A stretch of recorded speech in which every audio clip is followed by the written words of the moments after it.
be respected and be preserved from any threats and abuse of AI. Journey with us throughout this conference, and may we be consecrated in your truth. We make our prayer through our Lord Jesus Christ, your Son, who lives and reigns with you in the unity of the Holy Spirit, one God, forever and ever. In the name of the Father, and of the Son, and of the Holy Spirit. Amen.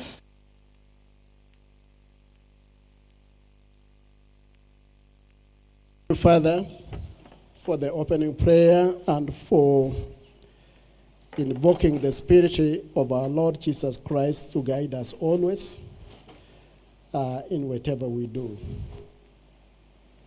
As I said earlier, my name is Professor Samuel Nyanchoga. I'm the Director of Research and Innovation at the Catholic University of Eastern Africa.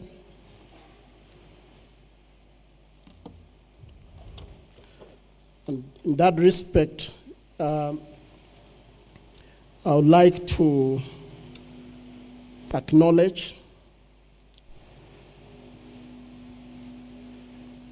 the Cabinet Secretary, Minister of Education, Honorable Julius Migosi Ogamba,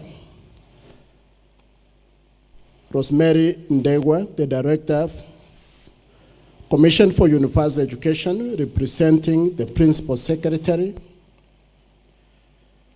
also the Principal Secretary, State Department for Higher Education, Dr. Petrus Muganda Inyangala, the Very Reverend Professor Stephen Mbogwa, the Vice Chancellor of the Catholic University of Eastern Africa, Sadou Saleh, the Regional Director of UNESCO,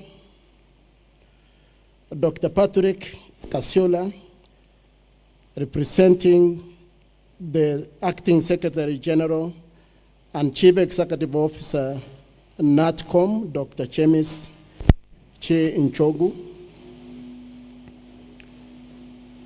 The keynote speakers,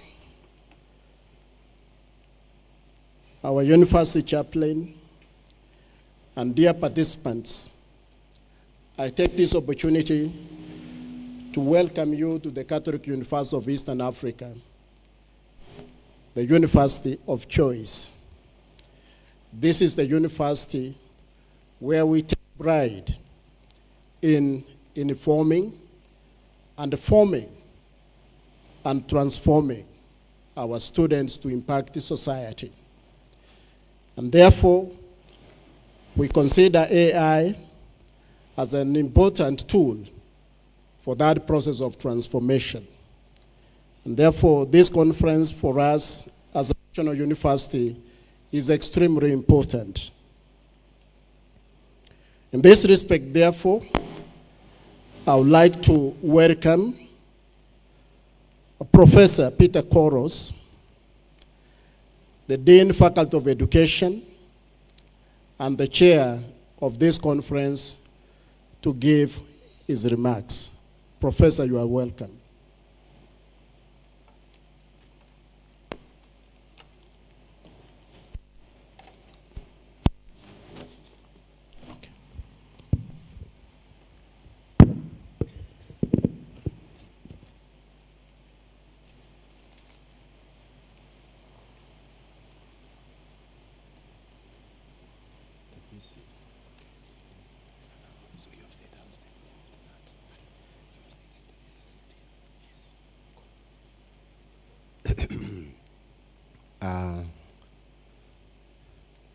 Good morning.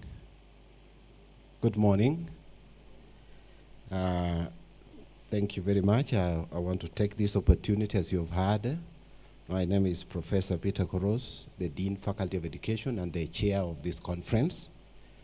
And I want, in a very special way, to take this opportunity to welcome all of us to this AI International Conference for Innovation in Education at the Catholic University of Eastern Africa, 2025.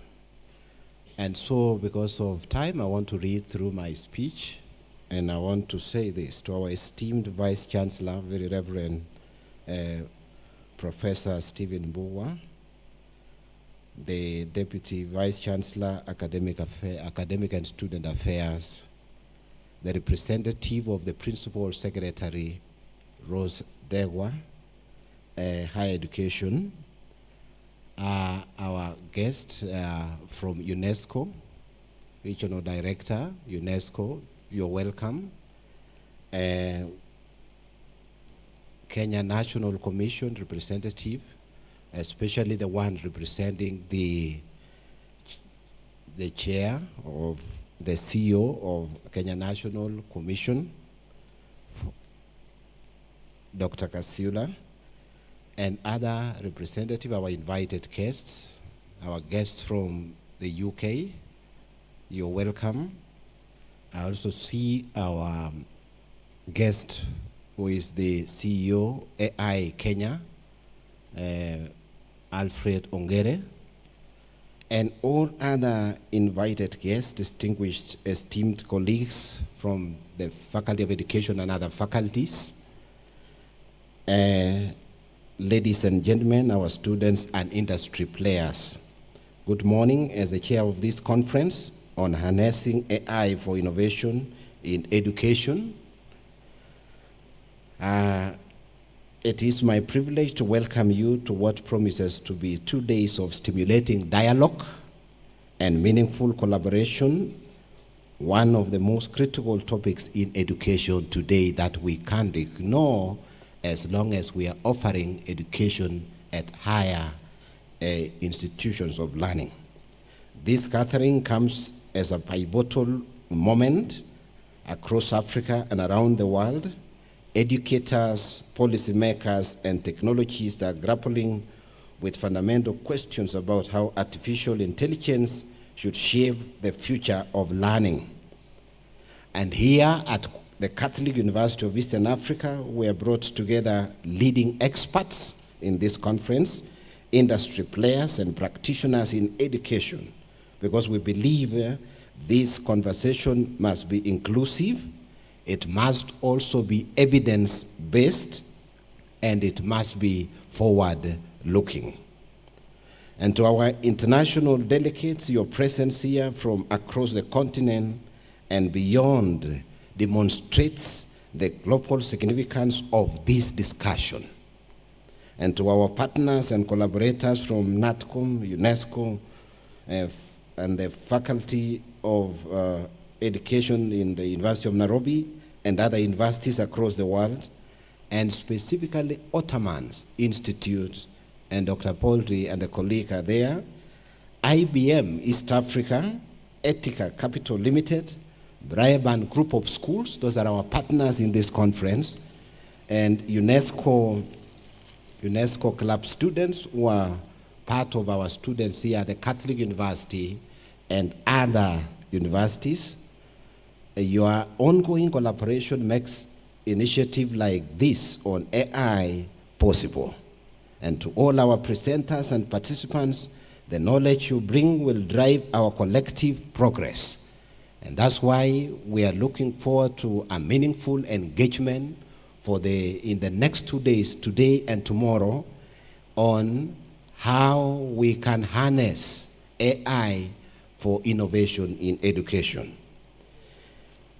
As the program we have designed reflects the complexity of our challenge, and through keynote addresses, panel discussions, and workshops, we will not only learn and examine the cutting-edge applications of AI in teaching and learning, but also have an opportunity to engage intellectually driven discussions about ethics and equity.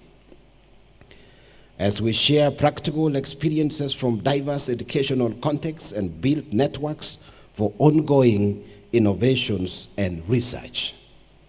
As we begin this conference, ladies and gentlemen, I encourage each of you to engage actively, ask tough questions, and challenge assumptions, and seek out new collaborators.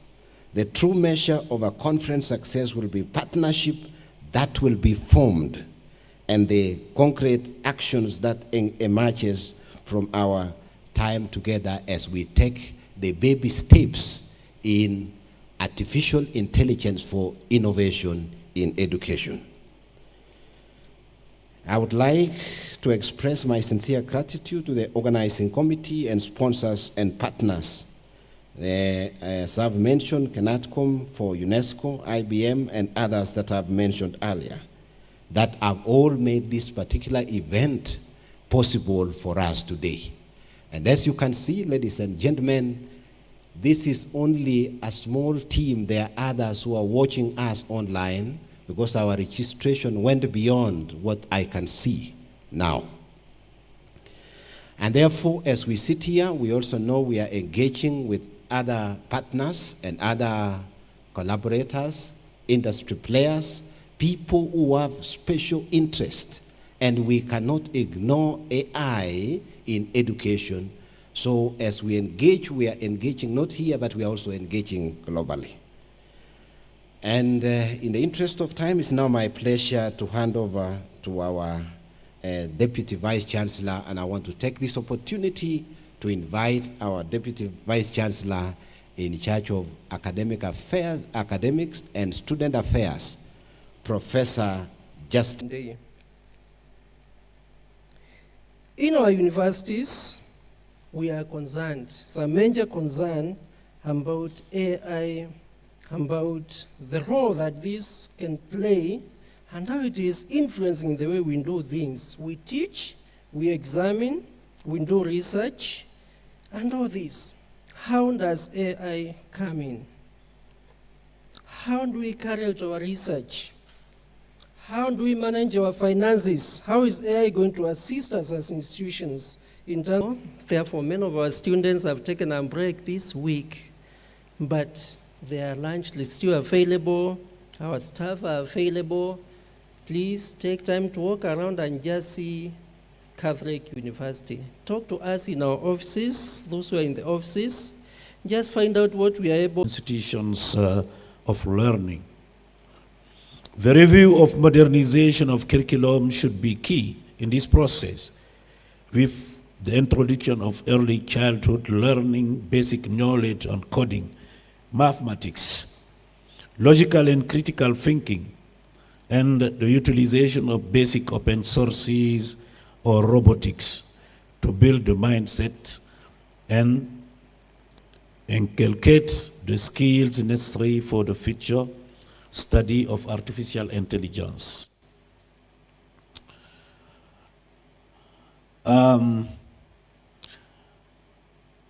Also, it's important to mention is the readiness assessment methodology, RAM, a tool designed to help countries understand how prepared they are to apply artificial intelligence ethically and responsibly for all their citizens, looking into different dimensions related to a country's AI ecosystem, including the legal and regulatory, social and cultural, economic, scientific and educational and technological and infrastructural dimensions.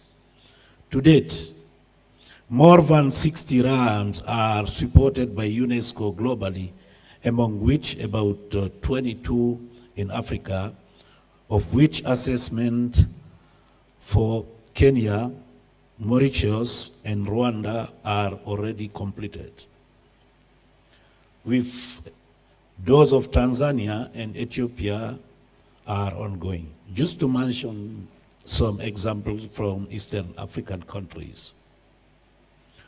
The UNESCO Huawei training on artificial intelligence technology is yet another opportunity to provide the fundamental artificial intelligence knowledge to the university, college teachers, so that they can better understand its concepts and introduce artificial intelligence to their students during their regular course of teaching.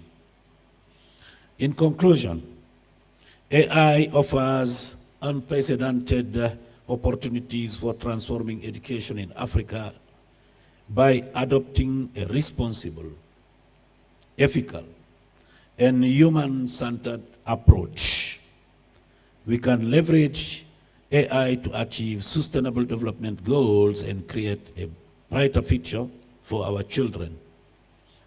UNESCO remains committed to supporting its member states to ensure that AI serves as a force for good, empowering educators, learners, and communities across the continent.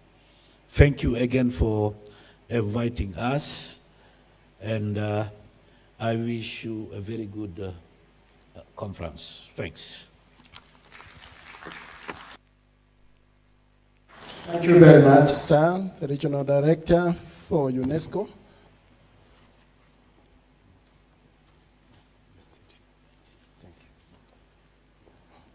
Very fundamental issues that have been raised on AI in Africa, the entire ecosystem, issues related to inclusivity, accessibility, affordability, and ethics.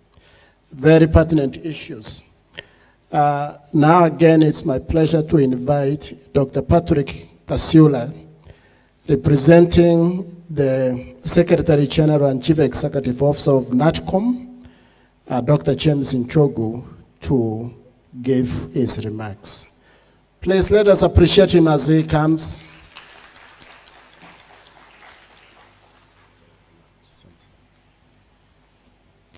Thank you very much. My name is Patrick from Kenya National Commission for UNESCO. I did not come alone. I have my fellow Deputy Director in charge of bioethics, Dr. Ofa. I will ask her to just wave at us.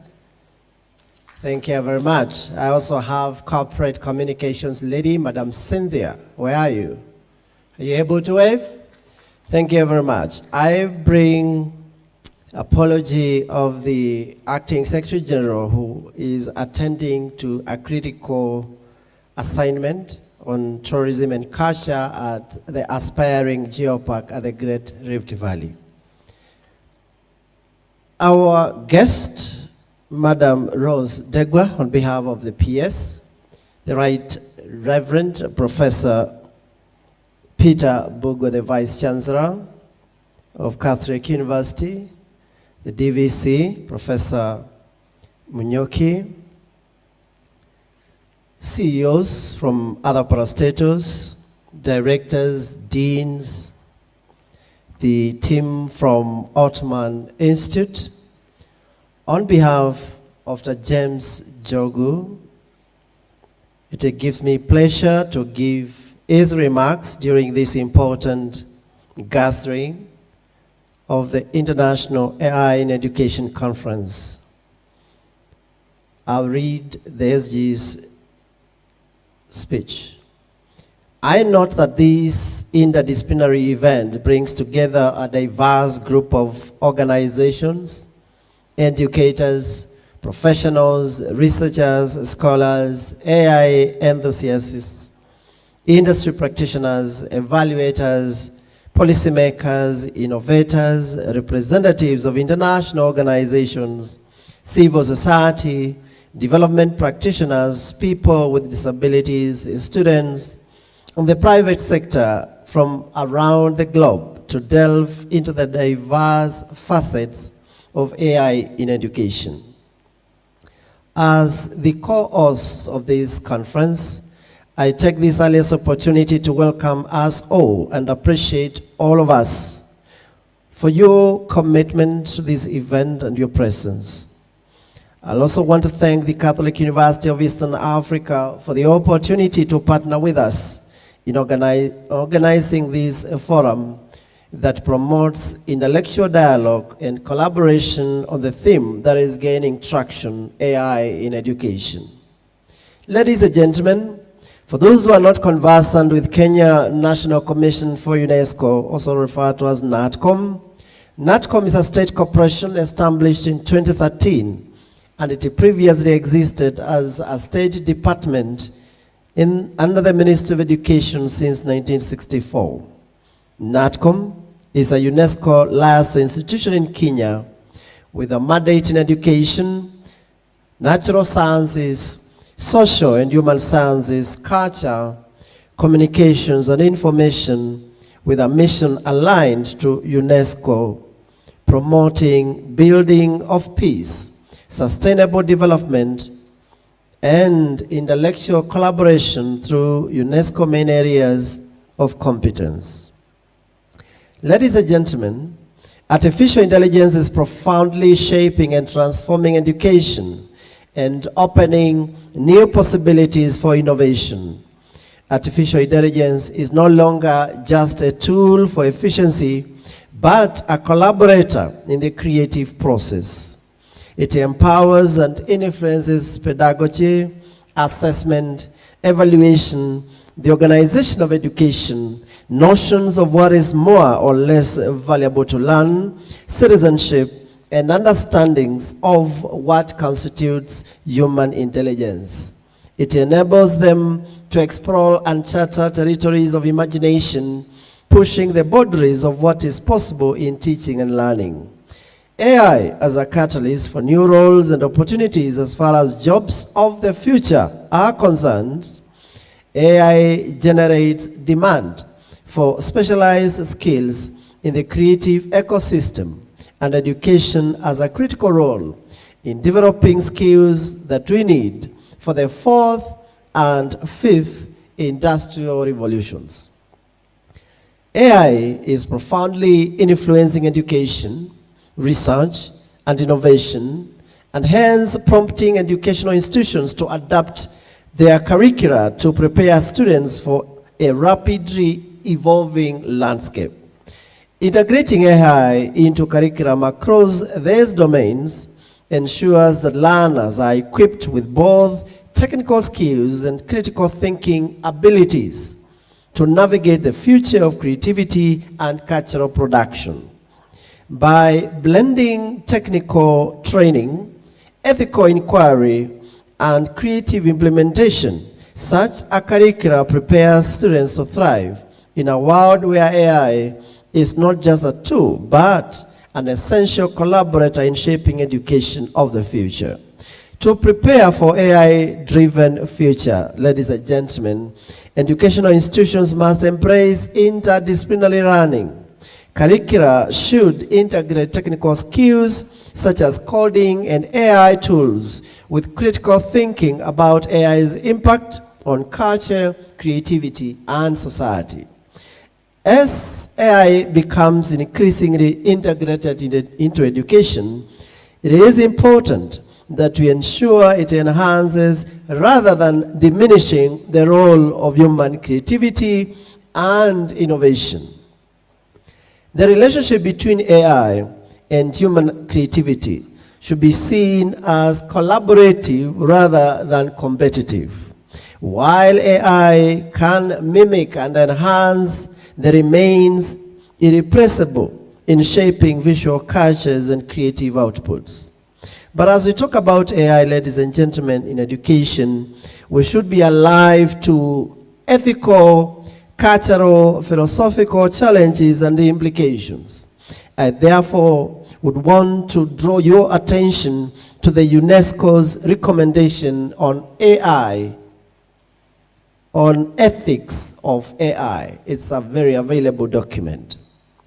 I believe this conference provides a platform for intellectual discourse that will delve into understanding of AI and its transformative role in education that promotes inclusivity, equality, and quality education. I wish you very productive 2 days of this engagement and hope that at the end we shall have a policy position that guides in government policy, that makes our curricula developers, our educators, our learners, and our education stakeholders on our best to leverage on this transformative power of AI.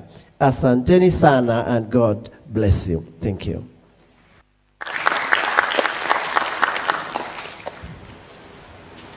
Thank you very much, NATCOM, for bringing to us very pertinent issues to understand that AI is not necessarily a tool, but is a co-creator and collaborator in teaching and learning.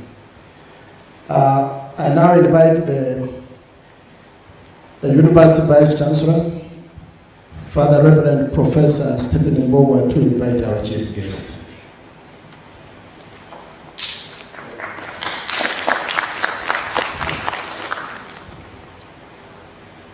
Thank you very much. It is now my honor to welcome the representative of the PS in charge of the State Department for Higher Education and Research. We are very, very privileged to have you here. We have met in many fronts in education, and we know that you have such an experience in education management. You are involved in the ICT sector, especially in the higher education, how to use it in the education sector. We have the Open University of Kenya, which is part of what you manage and harness, that is literally based on AI. So I wish you to say that we are very happy that she's one of the directors of Commission for University Education and representing our PSO. Welcome to the Catholic University as our keynote speaker this morning. Karibu sana, Madam Rose Ndegwa.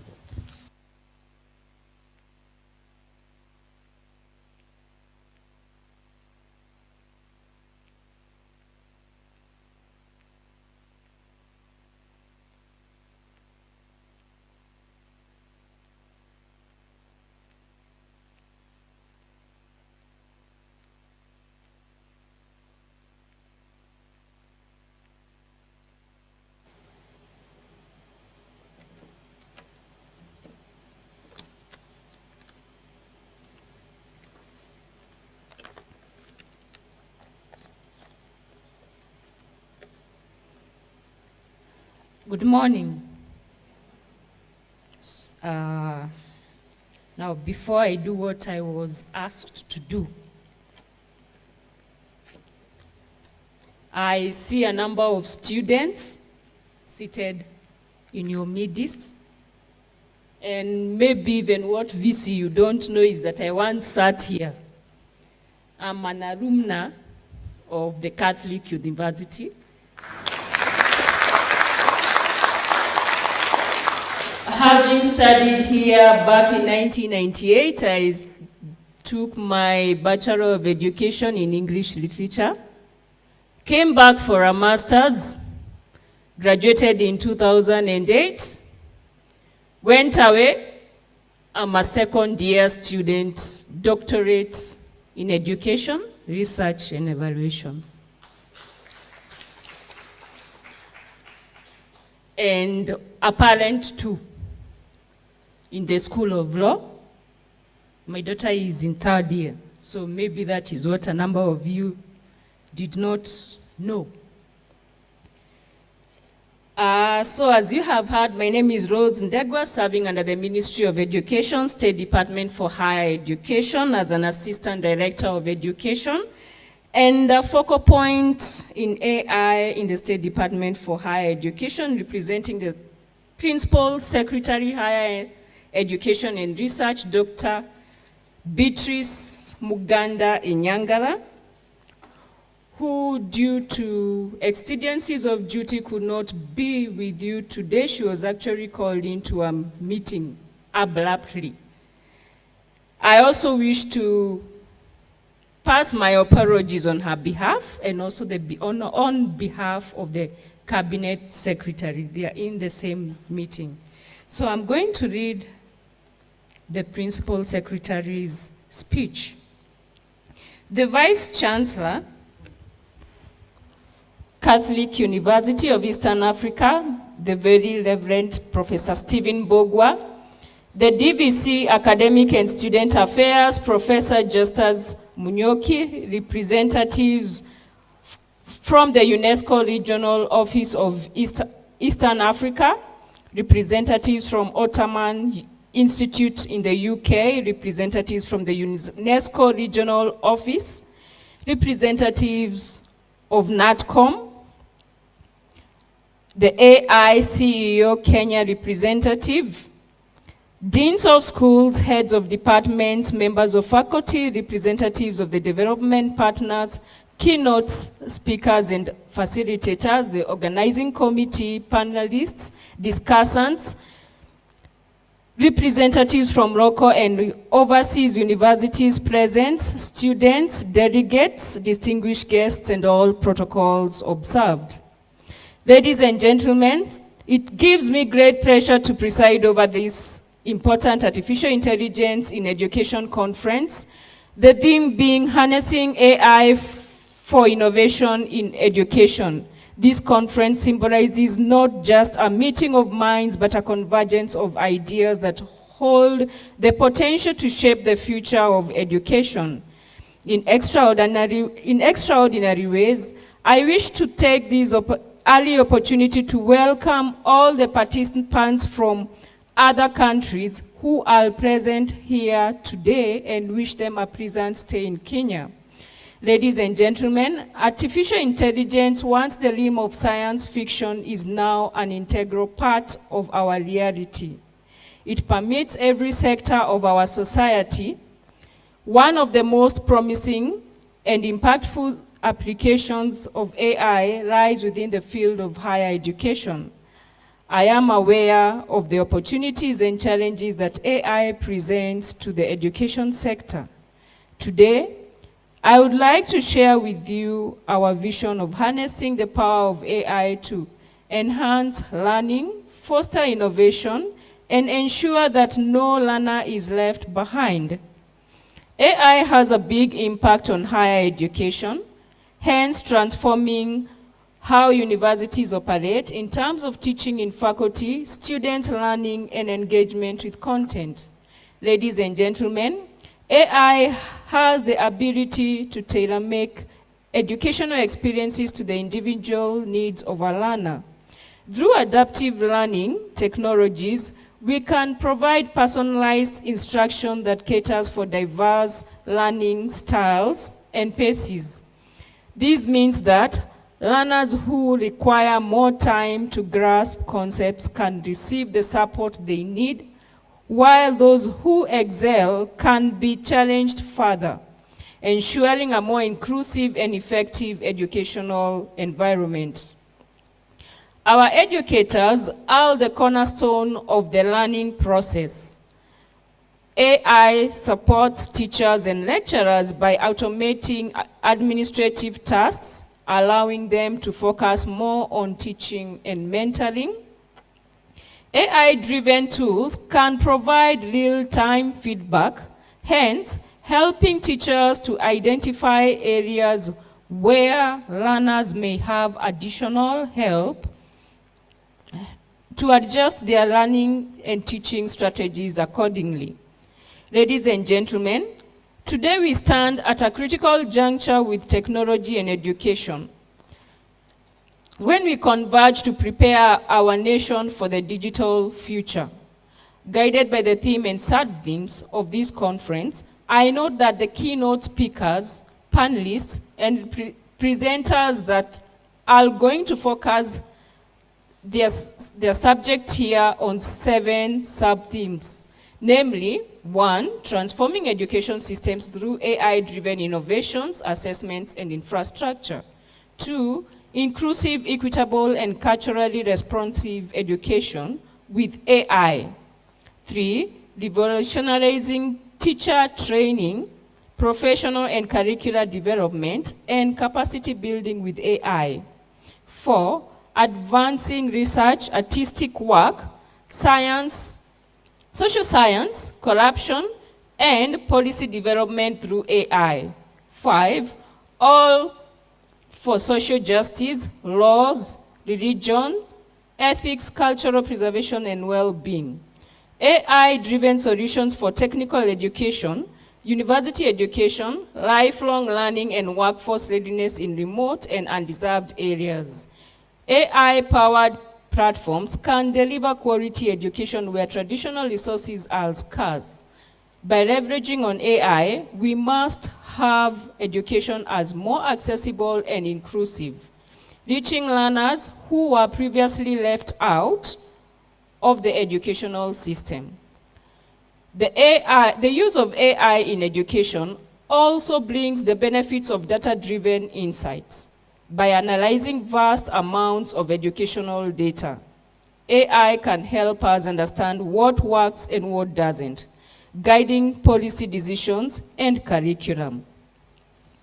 AI for socio-economic transformation and sustainable development in support of education in industries and corporates. One of the most compelling promises of AI is its potential to build and to bridge educational gaps. With over 1.2 million students enrolled in Kenyan universities, we must harness AI-driven tools to enhance access, equity, and quality in our schools. Kenya's higher education sector faces 3 key challenges that AI may address. 1, access and equity. Only 30% of students from marginalized regions transition to university. That is from COOPS 2024. AI can personalize pathways for disadvantaged learners. 2, quality and relevance. 42% of graduates require retraining for employment. AI-driven curriculum could assign skills with market needs. That is from the Kenya National Bureau of Standards analysis done in 2024. 3, efficiency. The manual processes delay services like credential verification. AI automation may lessen processing times by 70%. That is in accordance to a World Bank study in 2023. Ladies and gentlemen, the aim of AI is not to replace our educators, but rather to empower them by enabling them to be more effective in delivery of content, assessments, mentorship, and spurring innovation among their learners for improved learning outcomes, as well as preparing learners to venture into future job markets. AI could be embraced to promote personalized learning, automated grading, and providing of feedback. Smart content creation, predictive analytics, detection of cheating, and academic integrity. Ladies and gentlemen, while we embrace the potential of AI, we must also address the ethical implications that come along.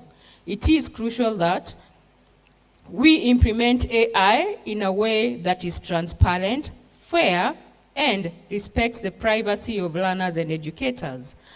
Our policies must ensure that AI is used to enhance human capabilities and not replace them. And that is, it serves as a tool for equity and justice in education.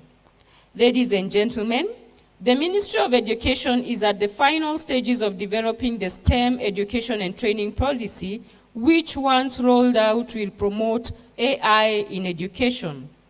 As you may be aware, we are now implementing the competence-based education. Guided by the Kenya Artificial Intelligence Strategy 2025 to 2030, universities need to provide roadmaps, develop strategies, and relevant applicable uses of AI that will aid in presenting updated research data and the AI ecosystem for better decision-making by policymakers and managers. This includes developing institutional AI policies. Ladies and gentlemen, there is need for retooling, reskilling, and retraining of faculty, reviewing, revising, and reforming of the curriculum to meet the tenets of competence-based education and training, in preparation for admission of the first CBE cohort in our universities in 2029's undergraduate programs. I challenge our institutions of higher learning to invest in AI infrastructure, leverage on partnerships, and establish AI and data science centers of excellence. Ladies and gentlemen, as we prepare our students, it is essential that we equip them with the skills needed to thrive in the AI landscape. This includes exposing them not only to technical skills such as coding and data analysis, but also in critical thinking, creativity, and ethical reasoning. Our education system must evolve to foster these competencies while preparing students to be the innovators and leaders of tomorrow. In pursuit of excellence, let us harness the transformative potential of AI ethically. Together, we can create a brighter future for education and have technology-enhanced learning experiences. Ladies and gentlemen, AI is already with us. We either adapt or get left behind. It is therefore against this background that this conference has been organized. It is my sincere hope that we will all benefit from the interactions that we have with one another. Just a minute.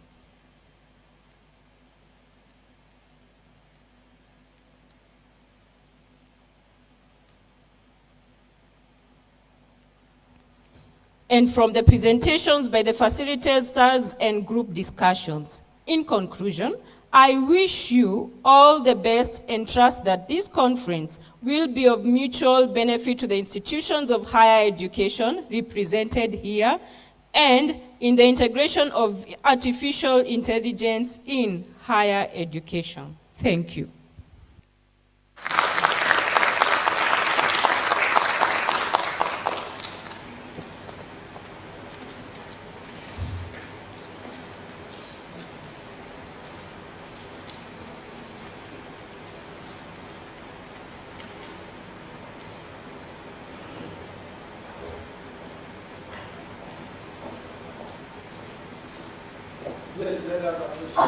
Yes.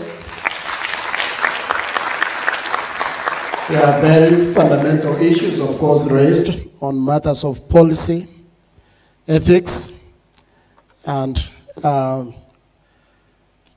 also retooling.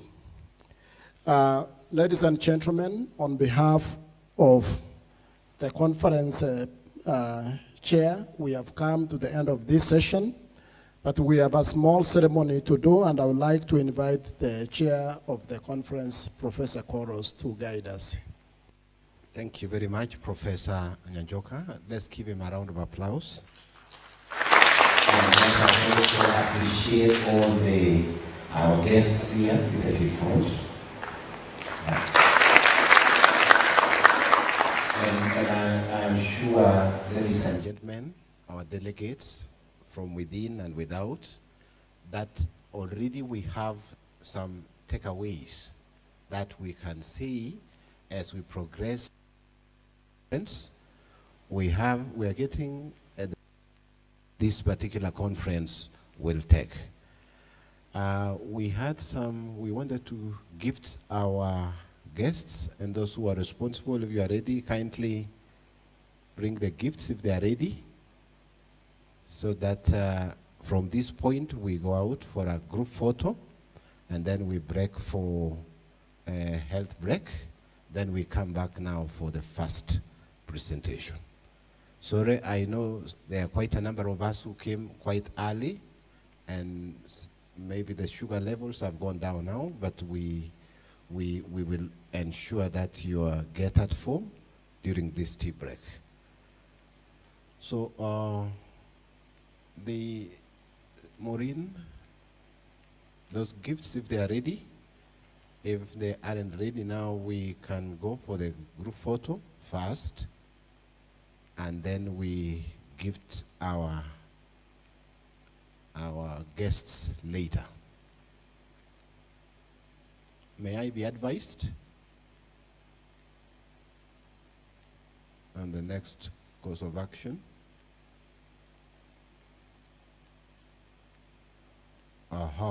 So I think we, with all due respect, our guests, we appreciate your presentation, and conference delegates, we appreciate your presence, and we want to ask that as we go for this health break, you use that particular opportunity to network. Ensure that you have networked with 1 or 2 persons, so that actually begins our journey as we take the baby steps that I talked about earlier in terms of artificial intelligence and integration in the teaching, learning in higher education and other levels of education.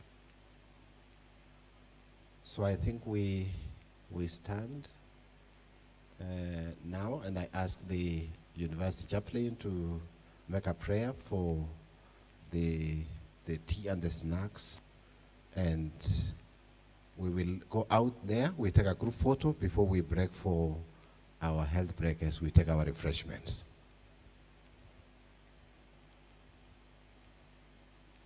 So we rise, and then we will get maybe we reconvene again to gift our guests. Yes. In the name of the Father, and of the Son, and of the Holy Spirit, we want to thank you, Almighty Father, for this first session, for the great speeches. As we proceed for health break, we pray for every blessings and for what has been prepared, that we may come back more energized to continue to dialogue. We make our prayer through Christ our Lord. In the name of the Father, the Son, and the Holy Spirit. So kindly let us walk. We shall be given direction by the camera people out there. We will. The gifts have come. Sorry, 1 more minute. Sorry for that. Let's remain standing. I've seen the gifts have come for our guests. Kindly, the gifts have come. We see, sir. Gifts have come. The gifts have come. Yes, the gifts have come. Kindly walk to the front with the gifts.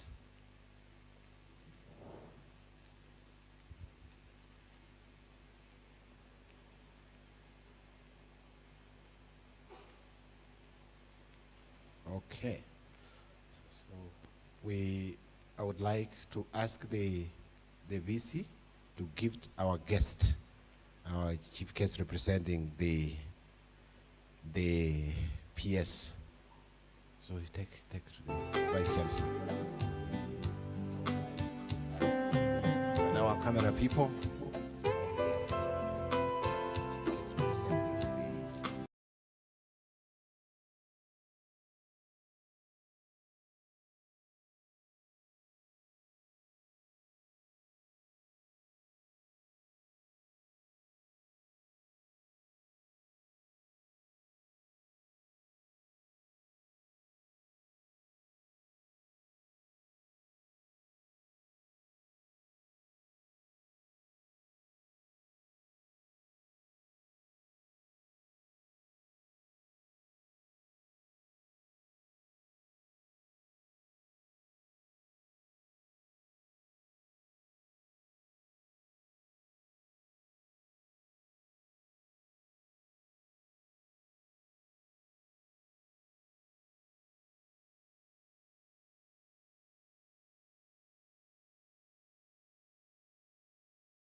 Testing 1 2.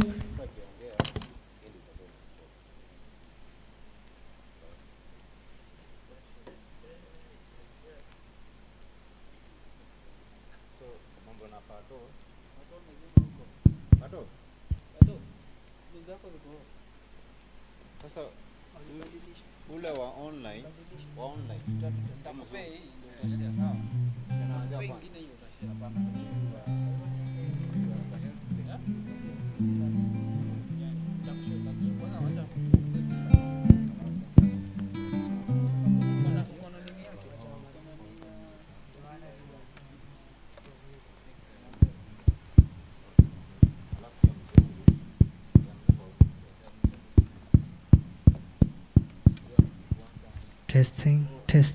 Testing 1 2. Testing.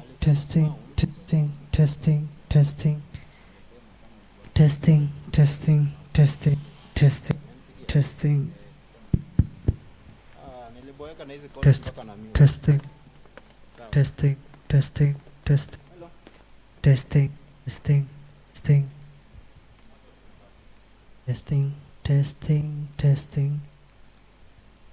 Testing 2.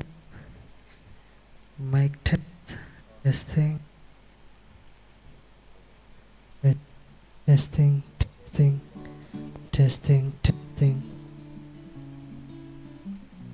Testing.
testing.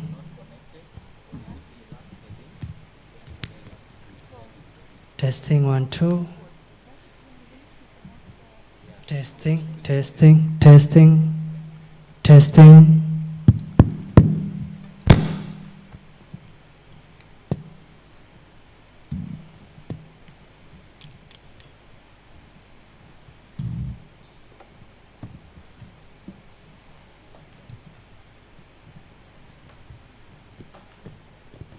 Testing, testing, testing 1 2. Welcome to the Catholic University of Eastern Africa. We hope you'll have a nice day. Acha tubadilishe. Nataka ikae. Testing, testing, mic testing. Mic testing 1 2.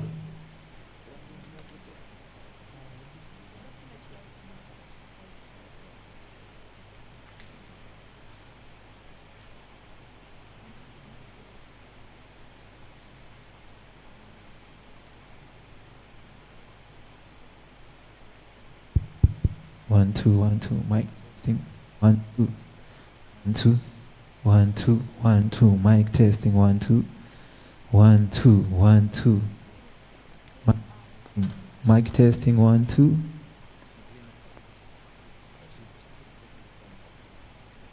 Testing 1 2. Mic testing 1 2 2.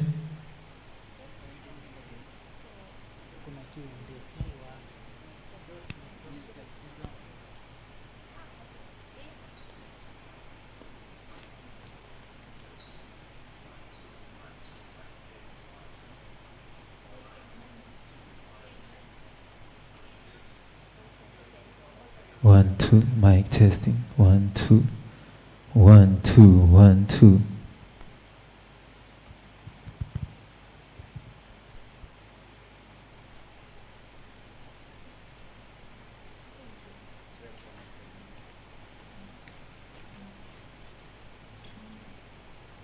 Daktari, ni presenter mgani ulikuwa unasema? Presenter.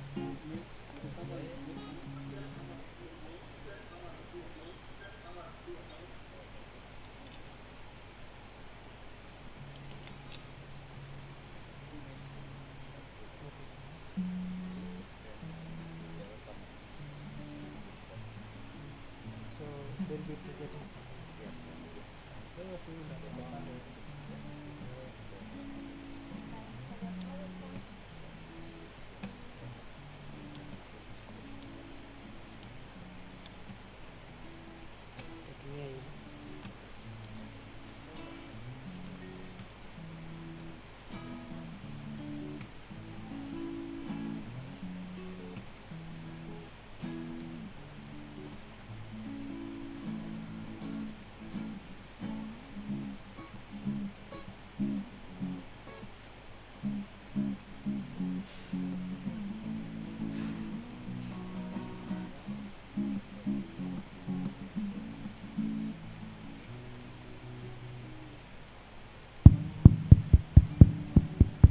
Testing.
Testing, testing, 1, 2.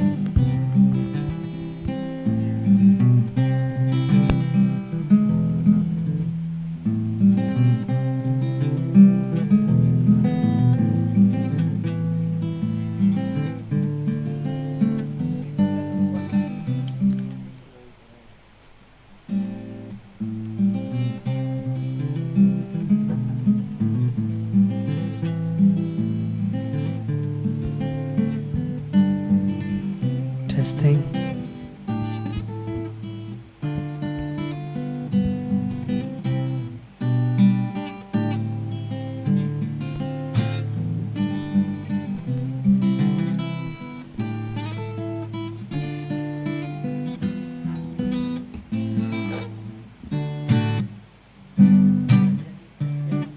Sawa. Nasikika.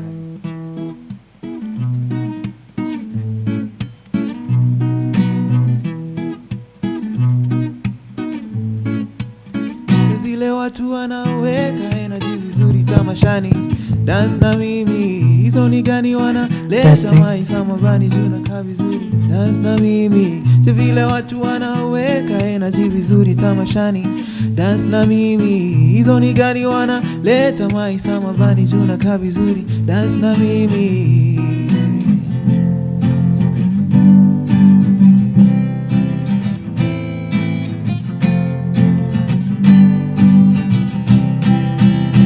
Extra pressure, baby, when you whine and pause. You're killing the boy, of course. You're killing the boy, of course. You're killing the boy. Extra pressure, baby, when you whine and pause. You're killing the boy, of course. You're killing the boy, of course. You're killing the boy. I had to put my life on pause and follow you where you're going. And if I make you my business, I suffer no loss. Cause I'm in love and it's your wing.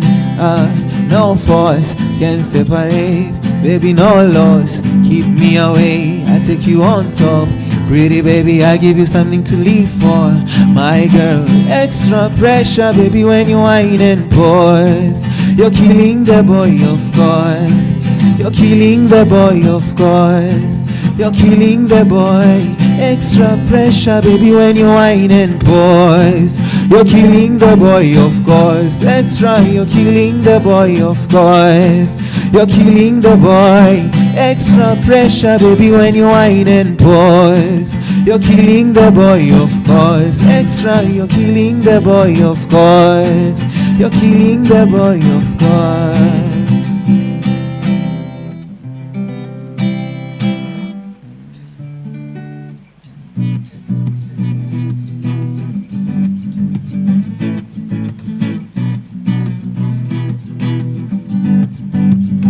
Club isn't the best place to find a lover, so the bar is where I go.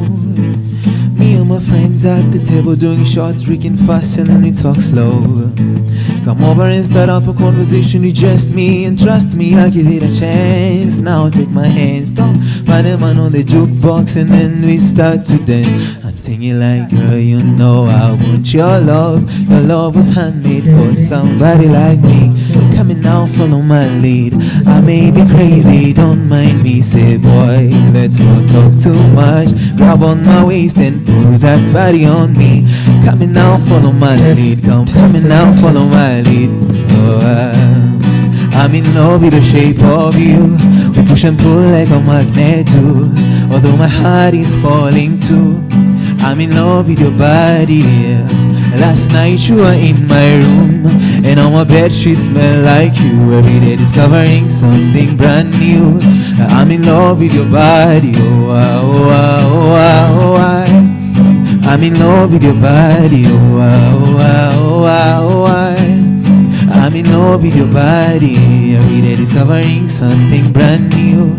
I'm in love with the shape of you.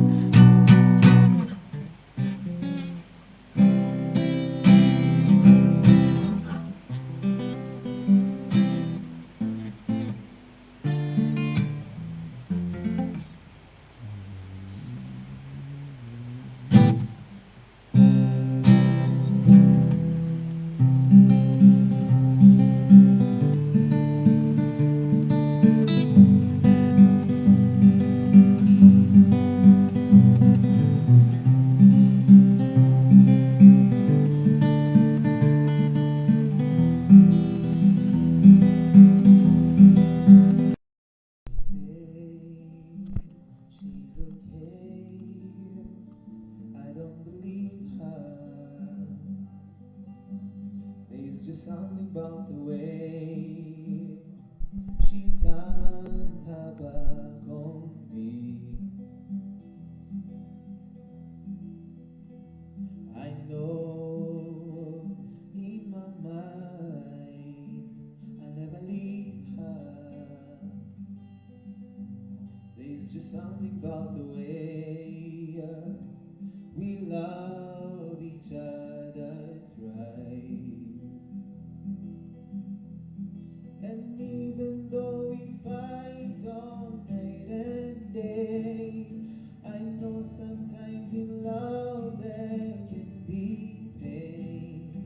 And even though we need a little break, I know that you'll come back to me. You know that I'll come back to you. 'Cause that's when you start to feel my love. Feel it. That's when you feel it. 'Cause that's when you start to feel my love. Feel it. That's when you feel it.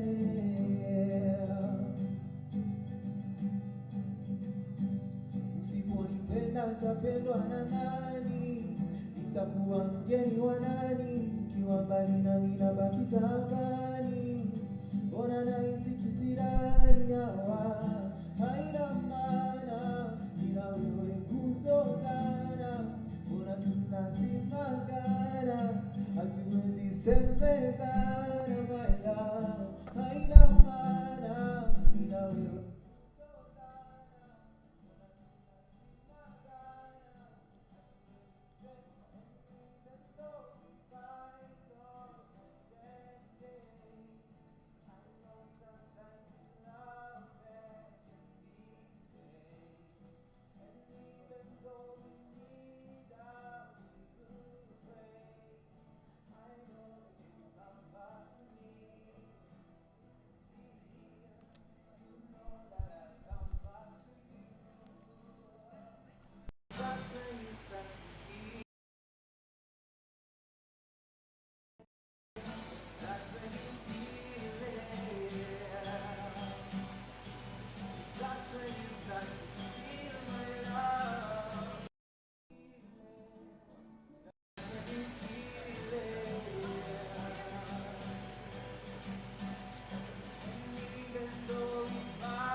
I'm fine, how are you?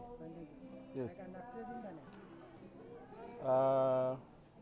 There's a device they have put there. Ebu check whether it has details. There's a white device pale. 1, 2, 3, 4 on the 4th row hapa. Ebu angalia kama iko na details. Ile pale ya white. Ya ine tu hapa. Ukipanda 1, 2, 3, 4.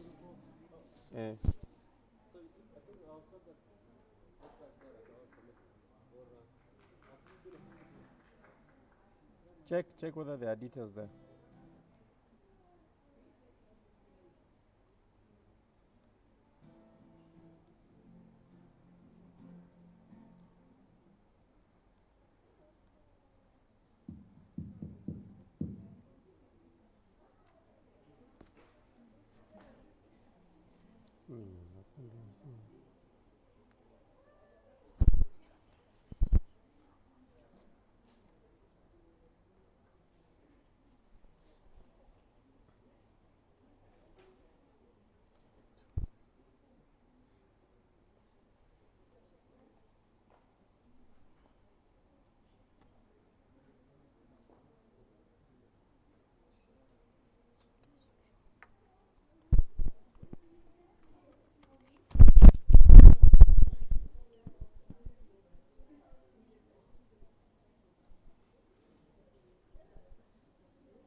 Laptop yangu ilishinda kusumbua, so I'm trying to shift.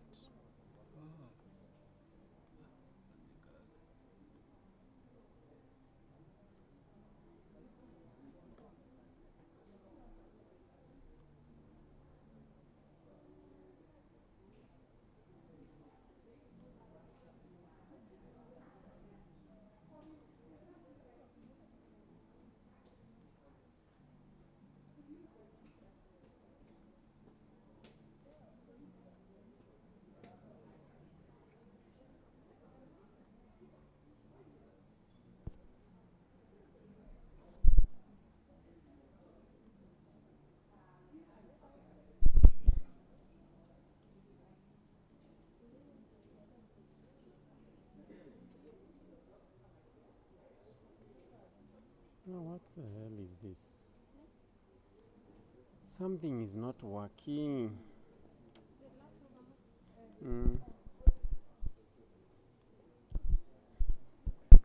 Now what?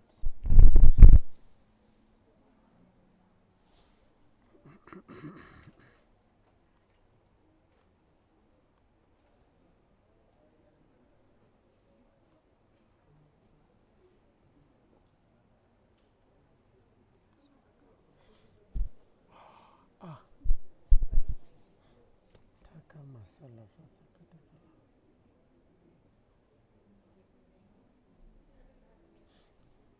so this one is automatically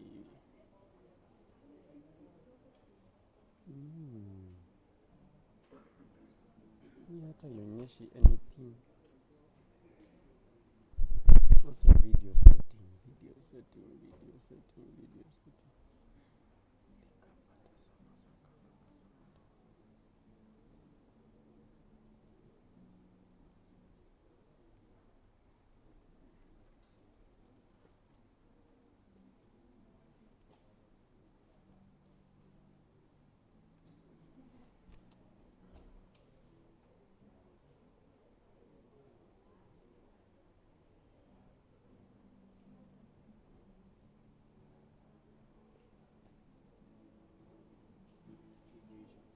Desha, iko chini, iko hapo. Jo, ile nini ya ile bag ya kamera iko hapo.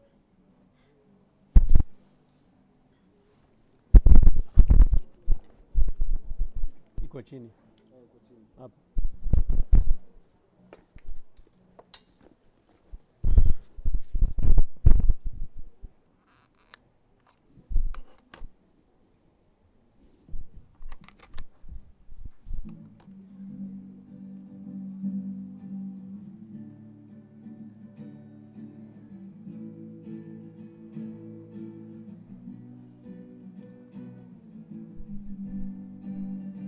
Nione picha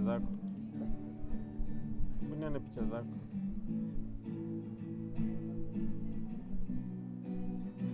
Bwana ni mwokozi wangu, tena ni kiongozi wangu, ananipenda leo kuliko jana. Baraka zake hazikuishia, si kama binadamu abadilikia. Ananipenda leo kuliko jana, kuliko jana.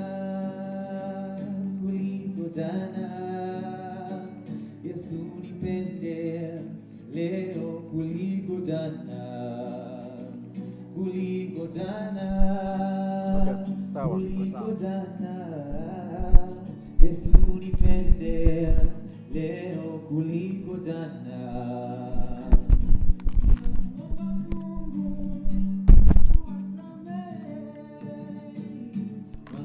Jua jinsi unavyonipenda mimi, wasingelisema.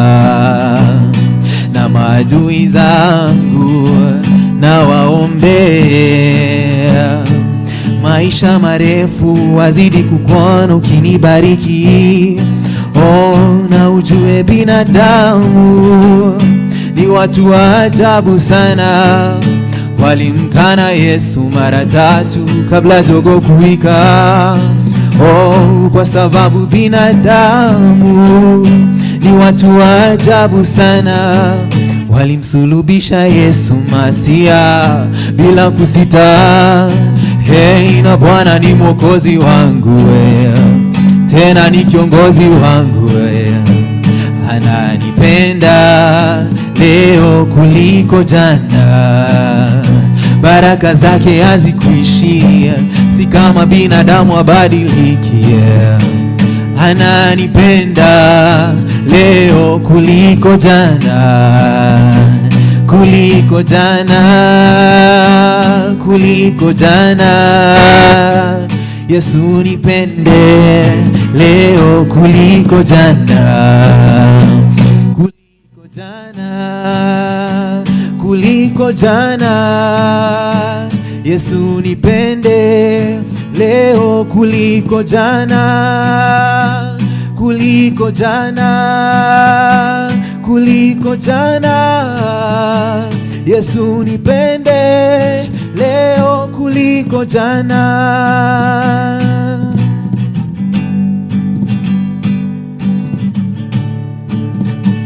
Yesu nipende leo kuliko jana.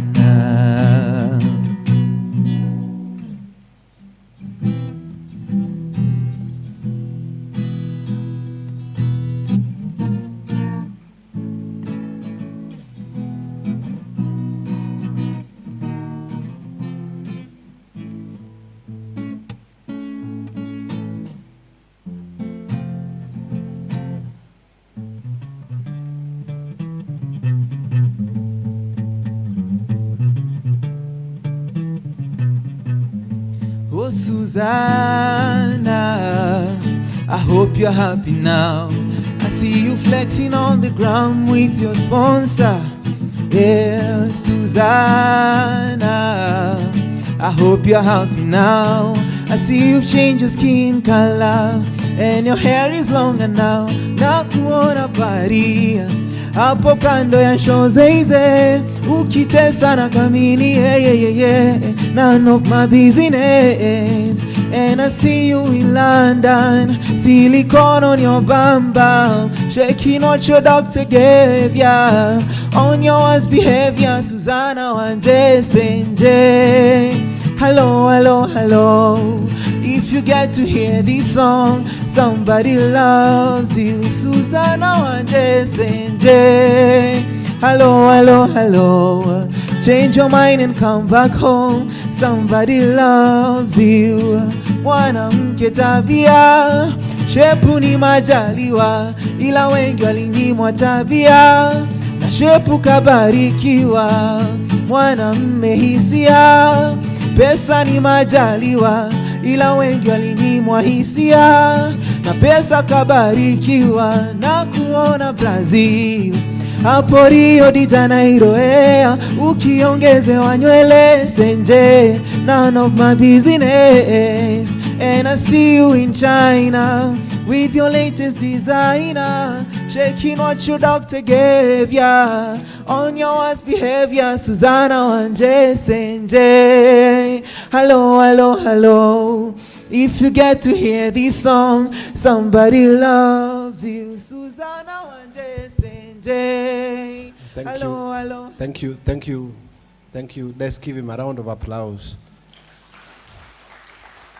At least for those few minutes of entertainment. And now, ladies and gentlemen, we want to usher in now the next session to receive keynote speech. And I want you to, right from the beginning, let's not wait, because you might be waiting for the conference to gain momentum. It's already gained momentum. And therefore, we ask that as we bring in the next speaker, you take notes of a few things here and there. And so I will give him, the first part is for him to give us a keynote speech. Our presenter at this particular point is Mr. Alfred Ongere. He is the Chief Executive Officer, AI Kenya, Artificial Intelligence in Kenya. And remember, there is a policy on AI that is there and guiding, anything that has to do with artificial intelligence. And for our case now, we have a policy that guides the teaching and learning in institutions of learning. And therefore, the Chief Executive Officer, Alfred Ongere, will delve into the role of technical communities in advancing the AI ecosystem in Africa. But he will be really drawing his examples not from Africa as such, but he will be drawing a good number of examples from our country to show where we are insofar as AI ecosystem is in Kenya, and then relating the same to that which is there in the rest of Africa.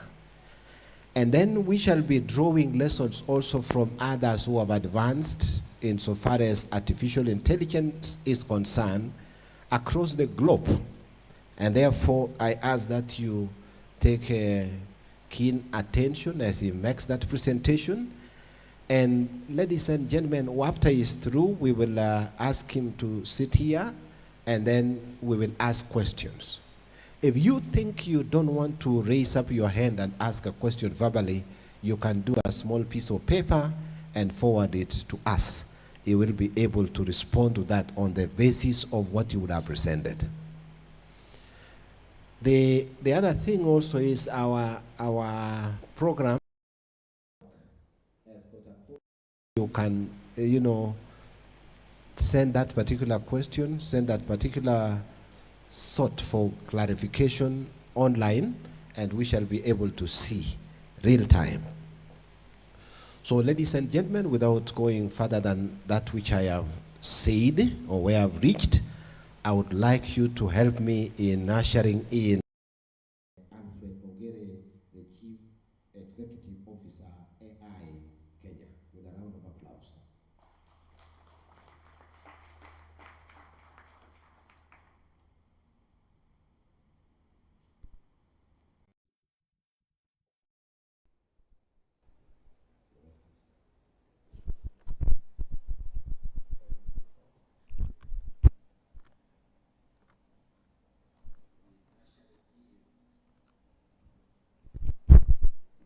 Just allow me to try and fix this.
Good morning.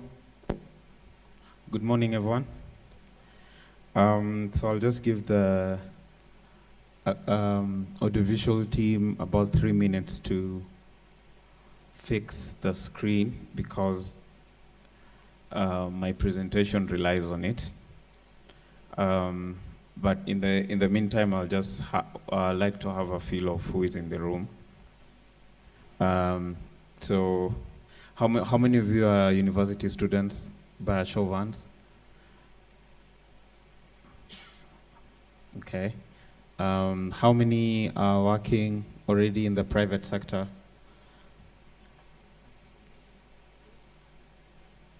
Okay. How many are in academia, doing research? Okay. How many are in NGOs? NGOs? Okay, no one. Government, government institutions.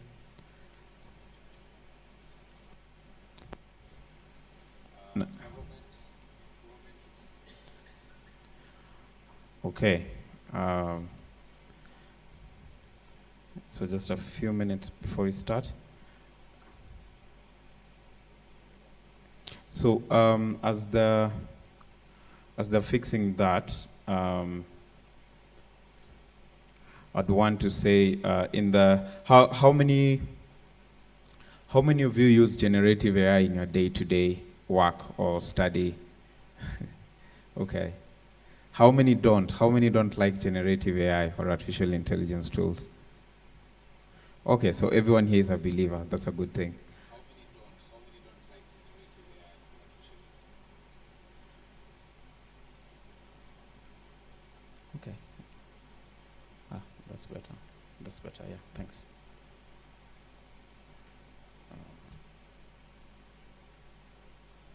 Just keep strengthening. Next. The next one. Okay, that's fine.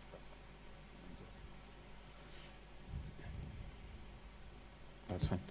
Thank you. So my presentation today will be on the role of tech communities in advancing the AI ecosystem in Africa.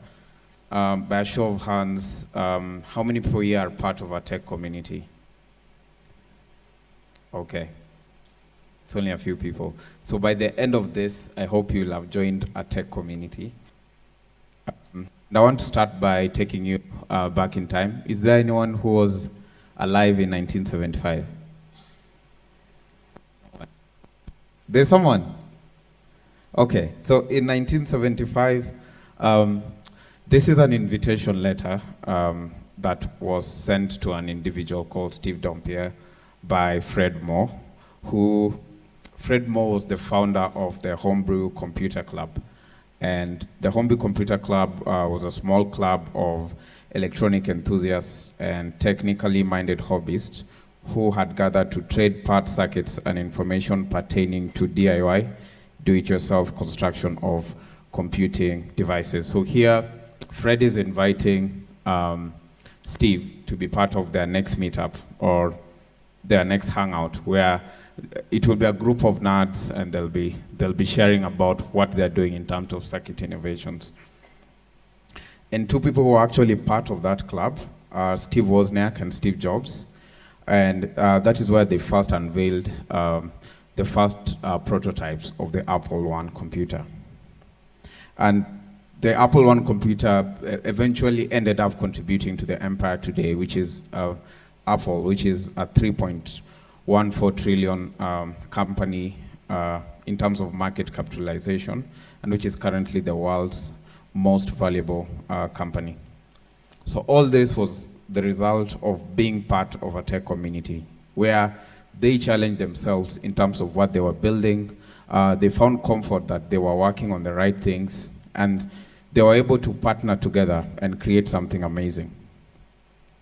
So when I'm saying a tech community, it's a group that unites tech enthusiasts, developers, and organizations while providing a platform for knowledge exchange, problem solving, and professional growth in the technology sector.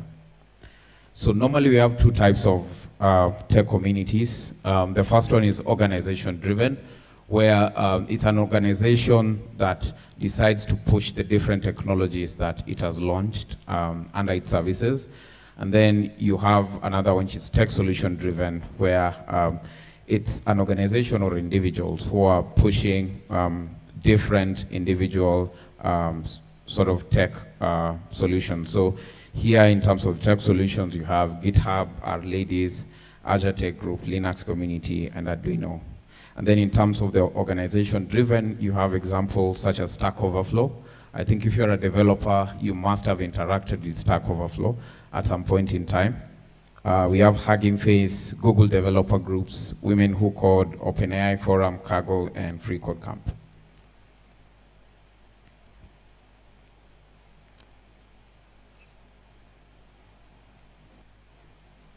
All right. So if if you're looking for tech communities in Kenya, there are quite a number. There are about 20, at least 20 active tech communities in Kenya. There's this website called DevsKE, where you can go and get the different list of the different organizations or the different groups that serve as developer communities in the country. And for my talk today, I want to give a case study of Hugging Face, which is a machine learning platform that's very popular.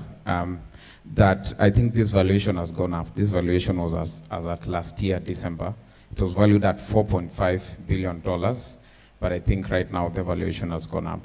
So Hugging Face was started by two friends, Clement Delangeau and Julien Chamot, who were creating a solution that aimed to serve as a companion to teenagers. The solution was called AI Best Friend Forever, which was a chatbot for teenagers in 2015. And a core component of this chatbot was having natural conversations between the user and the system.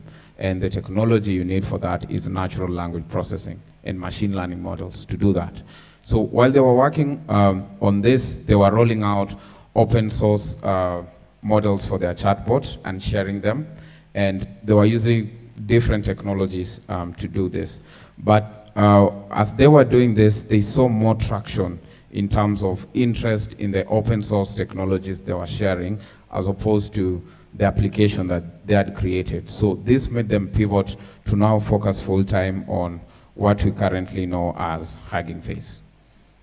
And in 2017 is such a pivotal year in the development of AI, is where the technologies of transformers were as a student in terms of how intentional are you, how outgoing are you to keep yourself updated and look for initiative that would grow artificial intelligence in the country. And the motivation for this was also partly because as part of my tech entrepreneurship journey, I traveled to Boston and I was able to see how the tech developer ecosystem there was very well connected. It had so many partnerships, and the level of conversations that they were having were very futuristic in terms of the technologies they were talking about and the approach towards how they were going to achieve that. So when I came back to the country, that really motivated me to bring back the same experience, so that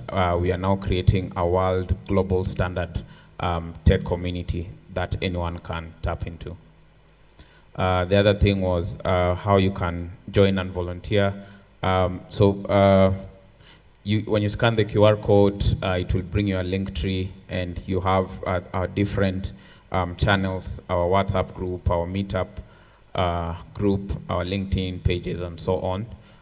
You can mentor by showing your interest, sharing your, you can volunteer by sharing your skill sets in terms of what you want to contribute, whether you want to speak, or whether you want to help out on an event, or whether you want to help shape a program. And then your application will be reviewed and you will now get feedback. In terms of mentorship, we have a very open channel, community discussion platforms where you can just go ask questions. So by mentoring, if you see someone has a challenge, you can contribute your skills to help them out. And you can also just hold someone's hands in their different journey of where they are, whether they are a beginner, intermediate, or expert. Yeah. I think that's well said. Now, any other concern you would want to seek clarification? Is there a mic that can go around? We spend the next 3 to 4 minutes.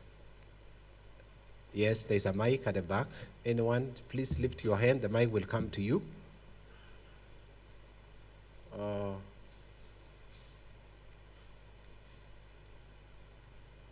Anyone who would want to ask? And I had also, oh yes, there's somebody here. And I had also said, just in case you might be thinking you might ask the wrong thing that is not related to what has been dealt with here, you are still free to write on a piece of paper. But there is one person there. Kindly, and take the shortest time. Be precise and to the point. Good afternoon. My name is Jesse. I'm a student at Quer. I just wanted to ask, as an AI developer and contributor, what projects have you yourself worked on that you would like to maybe share with us over here that you think would be of great benefit to the human society? Any other so that he can respond? There is one there, sister, in front there. I'm Sister Marin Violata. I would like just to ask, this far you've gone, what are some of the challenges have you undergone? And what advice can you give to us, especially those who are interested in joining this particular course that you have? Thank you. A third one, we can take a third one now, and yes.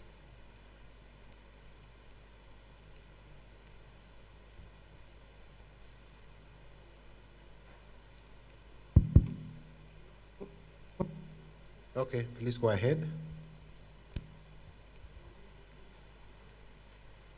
Hey, we can't hear. I think that mic is not. Yes.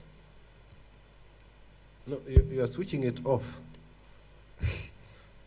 Hello, my name is Dennis Nzioki, a student at Catholic University. My question is it possible for Africa to have its own Africa-centric AI? And how long would it take for us to develop our own AI? Thank you. I think that's a good question. I hope you are capturing one, Alfred. And then there are two other questions here. What are the key components? What are the key opportunities and challenges you see for AI startups and researchers in Kenya? What are the key opportunities and challenges you see for AI startups or researchers in Kenya? Number two, what advice would you give to students on these tech communities? Because these are people who have a future. They might be thinking and they are at crossroads to which career they would want to pursue. I think that's how the question is supposed to have been stated. Then the other question is, who wants not just to work with AI, a student who just, you just don't want to work with AI, but also create an AI-based startup that solve real African problems, politically, socially, technologically, and also in terms of the local environment.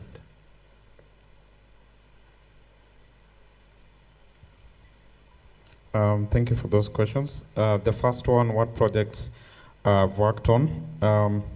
So for me, AI Kenya is my project in terms of end-to-end ecosystem building. So the different programs we have, number one is AI corporate training. So we train organizations on what AI is and how they can set themselves up for the AI future.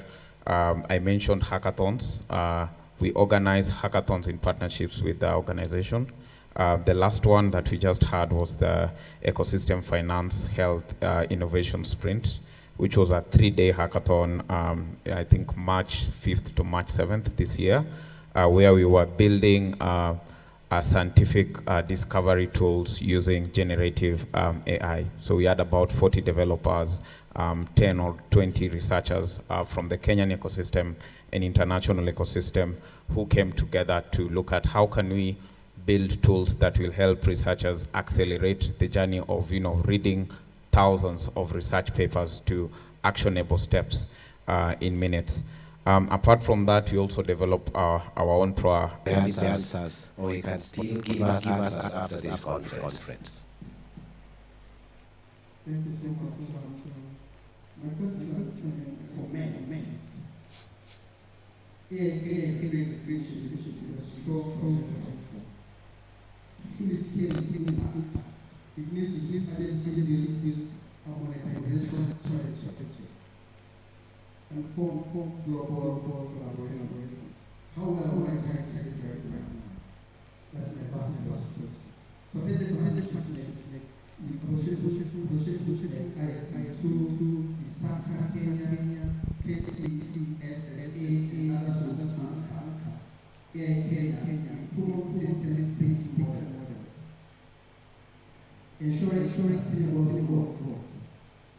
Global belief in robust governance.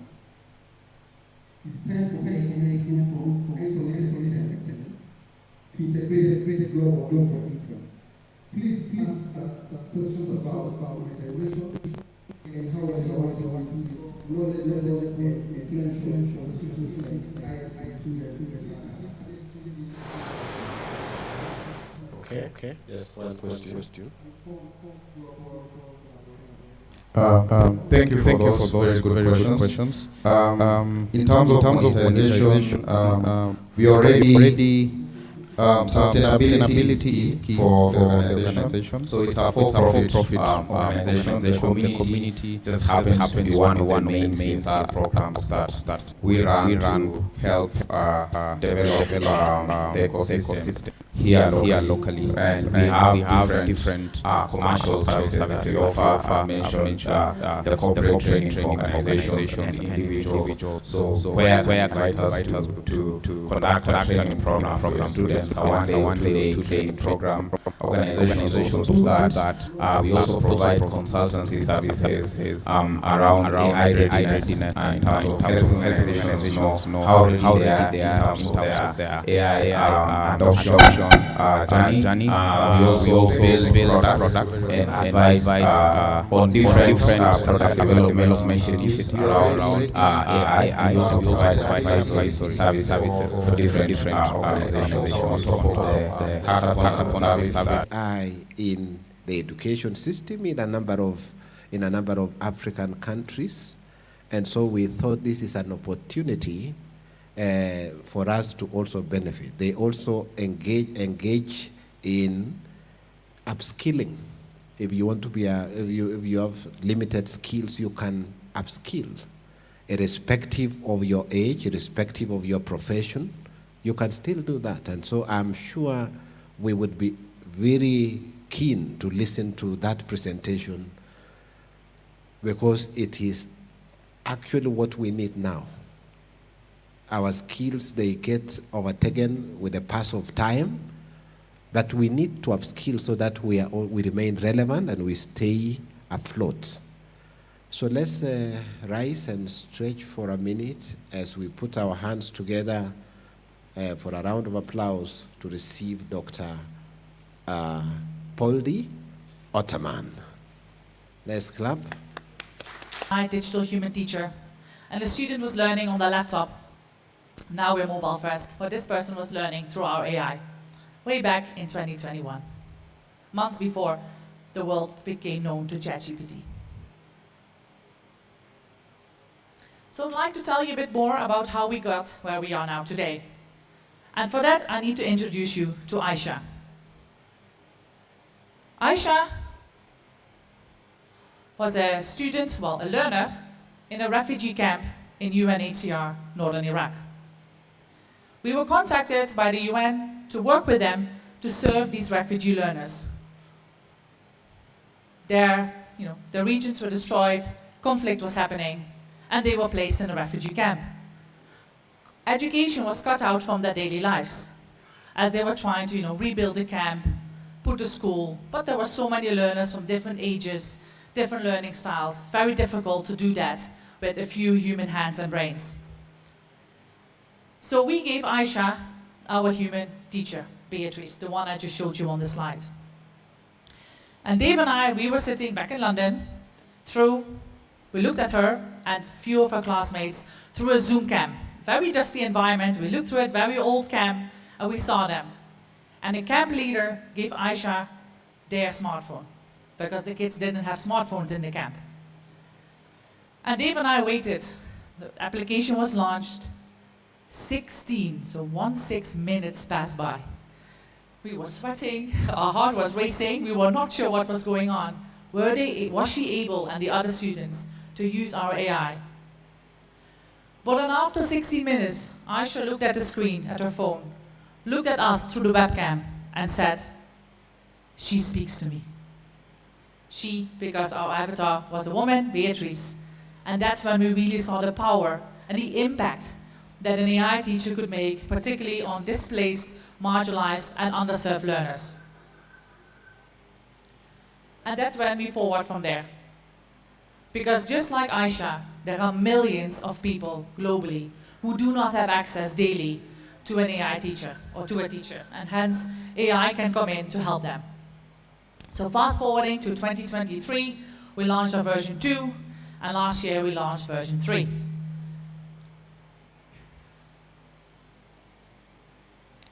Just want to bring this back to the local context of Kenya. As we said, what works in the UK or in the US or in Turkey or in Chile or in Afghanistan or in Pakistan or in India, and you name the country, will not work here. So will your solution not work there? Because it needs to be localized to the context that you operate in. Just some data points. Everything has a reference that you'll be able to see down at the bottom, because we're a very research-intense organization. The first point, in public secondary schools, there is a shortage of approximately 50,000 teachers. That is just in Kenya. Globally, there's a shortage of 65 million teachers just to reach basic universal education. Those are high numbers. And we can't upskill the other people to become teachers right away. This is going to take a lot of time. There will not be enough teachers for everyone to learn. The second point is that government data show that public universities have seen a 70% increase in student population. 70% more people are going to university, which is great. Don't get me wrong, but how are we going to serve all these hundreds and thousands of new learners? Because the professor numbers have only risen by 11% over those past decades. So we get many, many more students, many more people get access to education and to university, which is a great thing moving forward, but we don't have the capacity and the resources to actually serve them, to give them the real support that they need. I hope you're not emailing your professor at 2 a.m. asking your questions and they are responding, because that means both of you are not sleeping at night. But we know that students often learn at night, don't you? You don't have to say now yes, but I know you do. Because I also still teach in the UK, and I get emails from students at the most weird times of the night. But that is a problem. The third point is that the majority of teaching staff in Kenya have low to no digital skills, and let alone AI literacy. Right? We are here to increase the awareness of AI, but also hopefully to give everybody the digital skills to understand what AI is and how to use it ethically, professionally, and responsibly. And for that, we need to upskill ourselves to become AI literate, because that's one of the new skills you now need to learn in this century. Same as that you needed digital skills when the computer came, where you had to learn Microsoft Word and Excel and PowerPoint. Now you also have to learn AI skills, because the industry will ask you about it. And if you have not engaged with AI tools in your education, then they will pick someone who has, because the job market is very competitive. Whether that's here or in another country, it's always competitive. And the final point is, linking back to the second point, is that the professor or the staff, academic staff to student ratio in higher education can be as high as 1 to 563. That means that one staff member would sort of support, look after 563 students. They're still human. There is only 24 hours in a day, 7 days a week. No one will be able to manage that.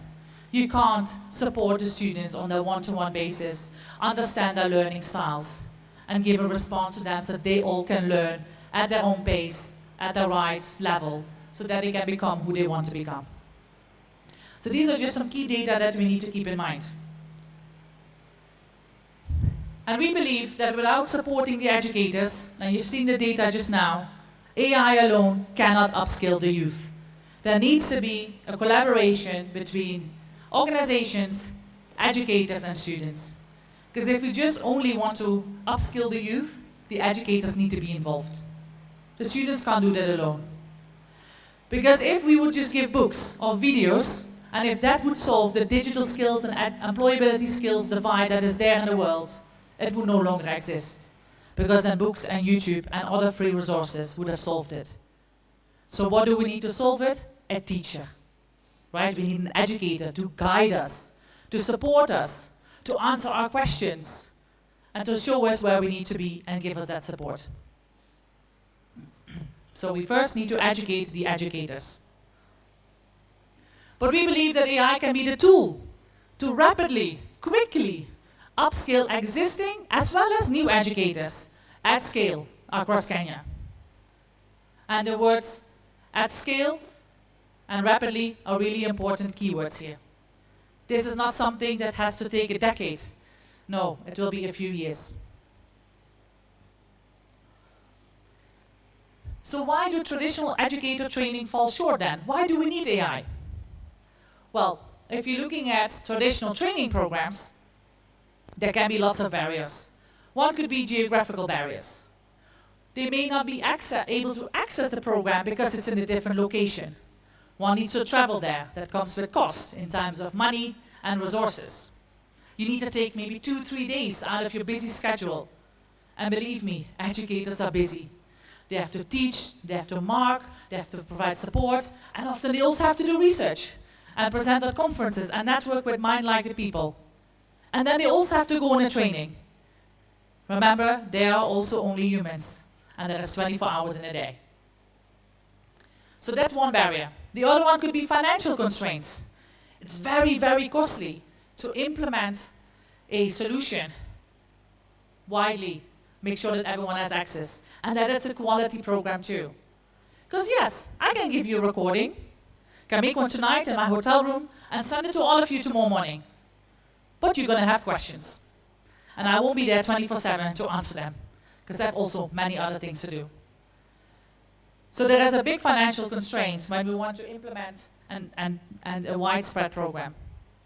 And finally, there is a skills mismatch. A lot of the current programs rarely actually focus on digital and employability skills. And those are needed to prepare students for today's economy. You not only have to learn the subject, whether it's psychology, engineering, literature, it doesn't matter. You also need to be upskilled in all these other skills. So how can an AI teacher then help? So imagine having a teacher, mentor, and coach for educators 24/7 in their pocket. And what I mean by pocket is your mobile phone. Everybody has a mobile phone, right?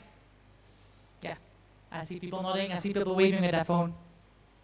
And that's why AI-powered teachers could be a real game changer for Kenya.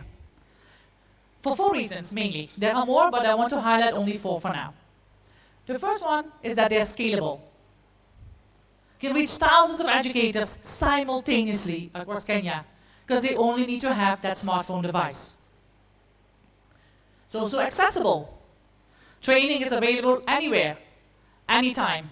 So we really reduce those geographical and financial barriers that exist. Because you could learn from your office, from your home, at the time it suits you.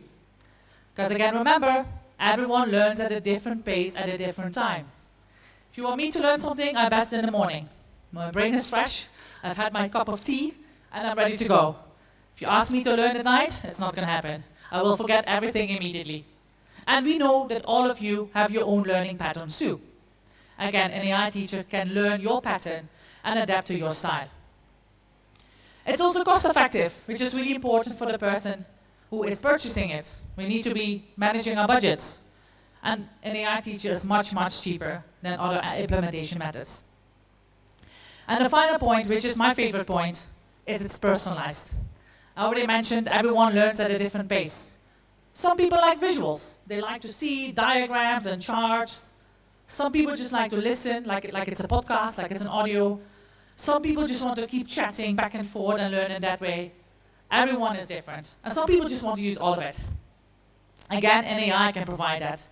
It's almost impossible for a human teacher to do that, unless they don't do anything else and only have to see 10 students a week. Then we would be able to do that. But the reality is not the case. So an AI can really personalize the path that the student is taking, whatever path that may be.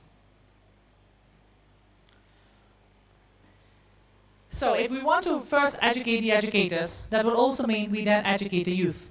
So the two go hand in hand. So if we start on the left top and make our way around the circle. So firstly, we have educator empowerment.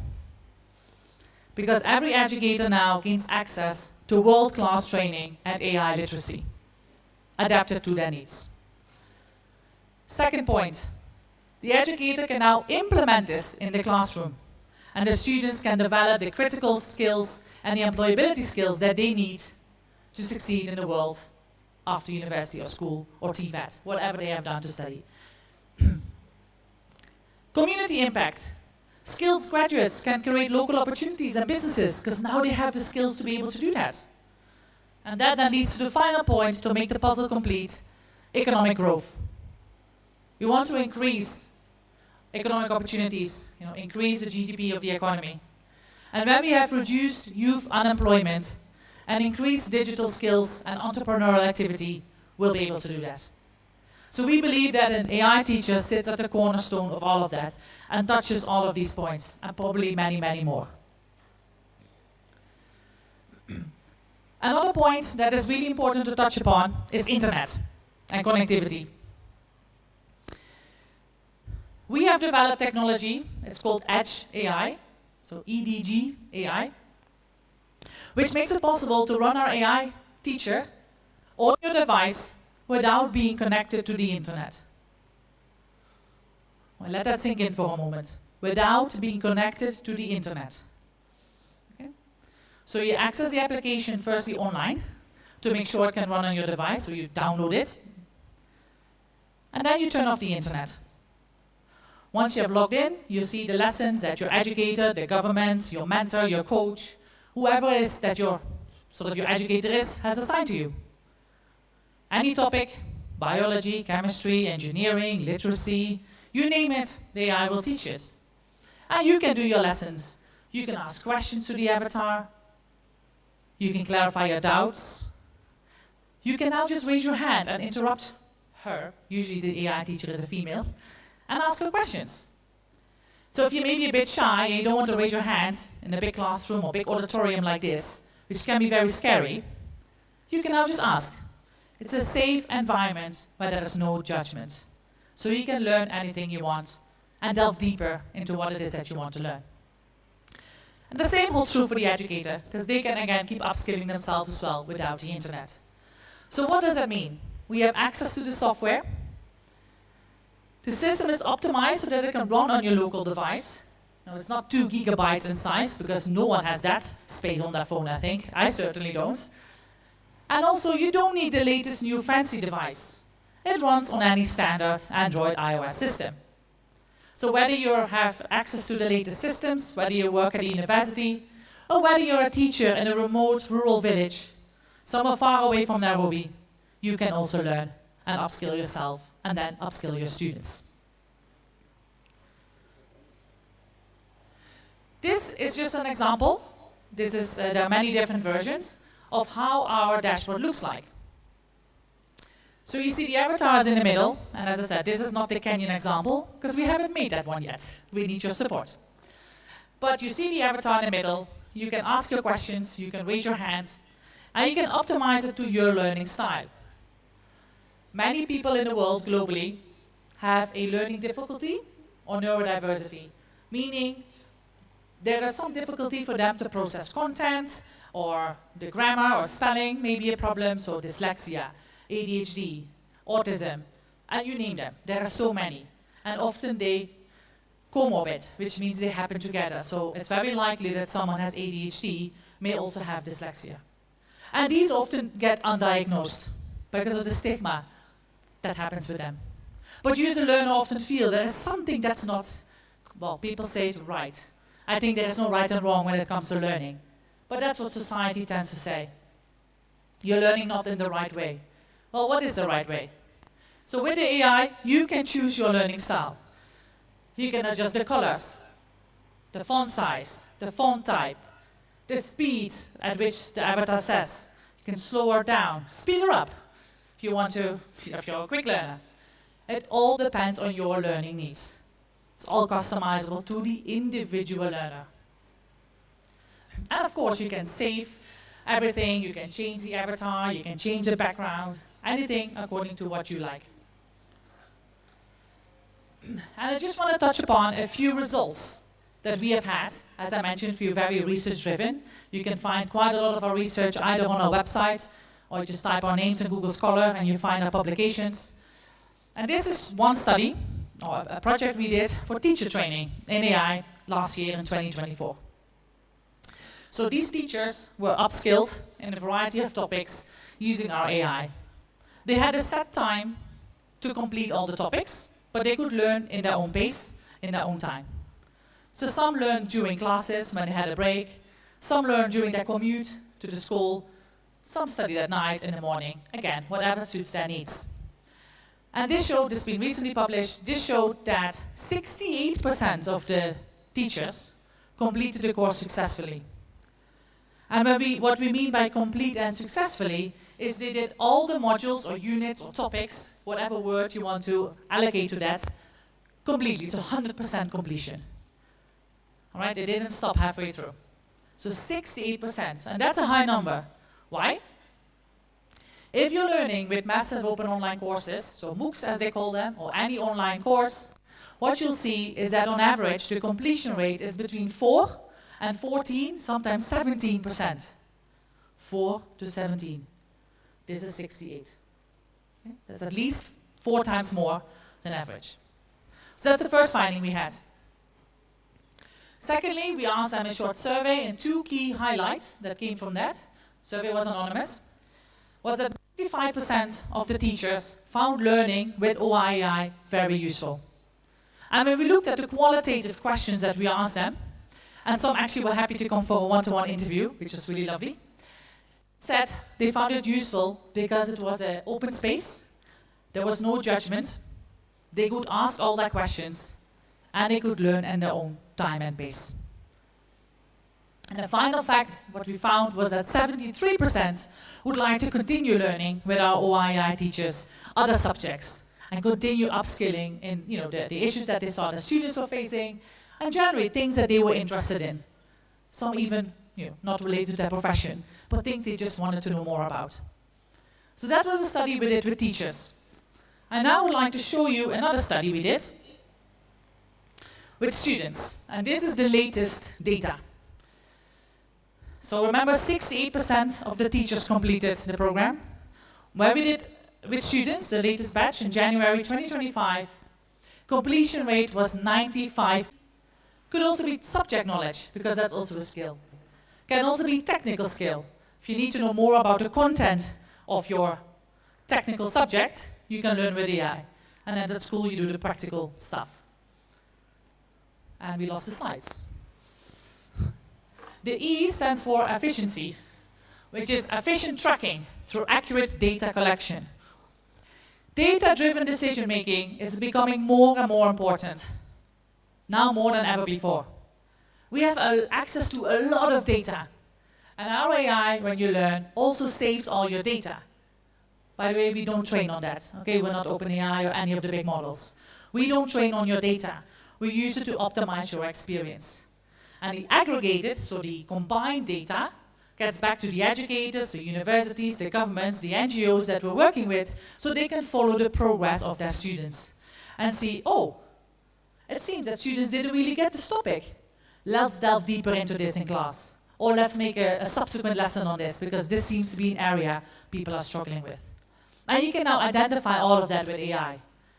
Beforehand, as a teacher, you needed to sift through lots and lots of Excel sheets probably, or you had an LMS system, but you couldn't get this level of data because no one is storing that.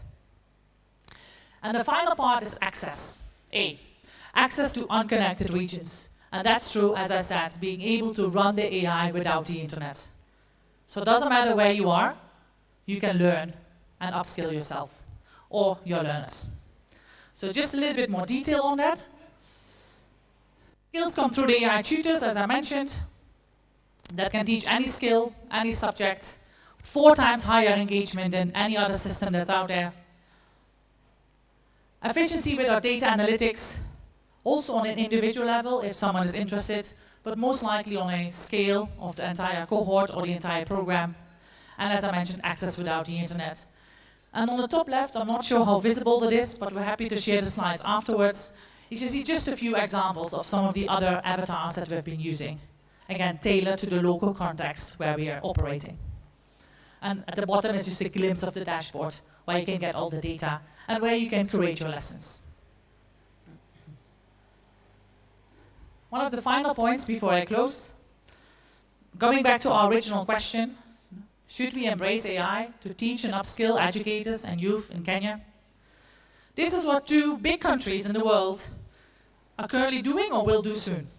On the left-hand side, you see China, who has already promised to make AI compulsory for both primary and secondary education starting this September. So in what, 4 months, 5 months? And on the right-hand side is the US, who is already making AI compulsory since just this month.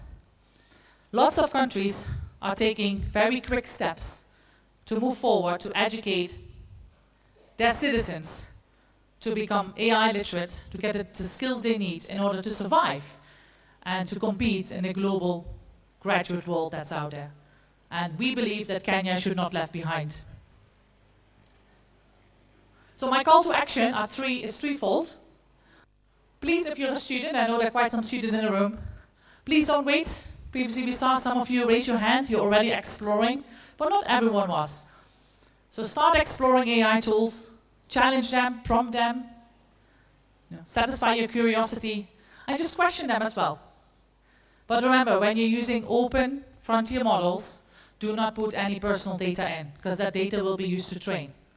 But if you're learning topics, you could do, although they're often an assistant, a guide. In the middle, educators, please stop fearing misuse. AI is here to stay, but start teaching responsible, ethical, creative and critical use of AI, so that your students are ready for the world of tomorrow. And finally, institutions. Many times when we talk to institutions, no matter what level they are, from primary, secondary, high school, TVETs, higher education institutions, they say, I'm not sure if AI belongs in my institution. I'm not sure what we're going to do with it. We would like to flip that question around and say, ask if you can afford to ignore AI. What will happen to your students and your educators then? So let's explore AI together to upskill and empower the citizens of Kenya. Coming back to our original question that I asked you at the beginning, and many people still looked a bit puzzled, or they said yes, which is great. Can AI be used to train and upskill educators and radically improve Kenya's teacher shortage and youth employment? I'd like to put that question back to you. I think you now know our answer. Yes, but it has to be localized and tailored to the local communities that we're working with. But please, if you want to scan the QR code that's on the screen, you can there answer your question anonymously. There is a question where we ask you for your details if you would like to know more about us, but the data is not linked to your personal details, so that's not stored in that way. So I'd like to end by thank you so much for listening today. I hope we increase your curiosity around AI. And just our final slide, I'll put this one back on in a minute. These are some of the programs that have supported us, or the governments that we've worked with, organizations that have recognized our work, organizations we've worked with, and people we have been covered by. These are our contact details. So the first one is me, pauli@edu.co.uk. The second one is Dave, who unfortunately was not really able to come on the screen. I hope you'll be able to get a glimpse of him later. He's also our AI architect, so any technical questions, you can throw them his way, either now or via me, or just send him an email. And thank you so much for having us today. It's been a pleasure, and we look forward to discussing this further with you. So thank you very much. Thank you very much, Dr. Polti. That is very insightful, especially the whole aspect of training teachers. Because when these teachers are trained, they actually help in the upskilling after they've been trained. Now, I also know that 48% of the Kenyan population lacks internet connectivity. How can we navigate around AI? Though I've heard you, the third portion is how to have AI without internet.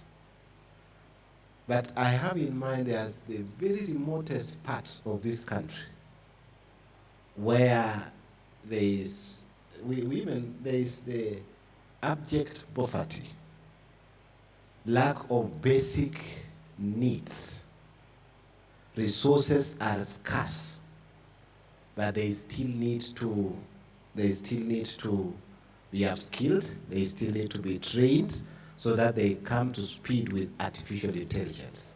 How did China, because now I am told in China, primary schools and secondary schools compulsory it's actually a government policy that in schools you use artificial intelligence, one, to navigate around the ever-growing population, and number two, to really ensure that everyone is not excluded from artificial intelligence experience.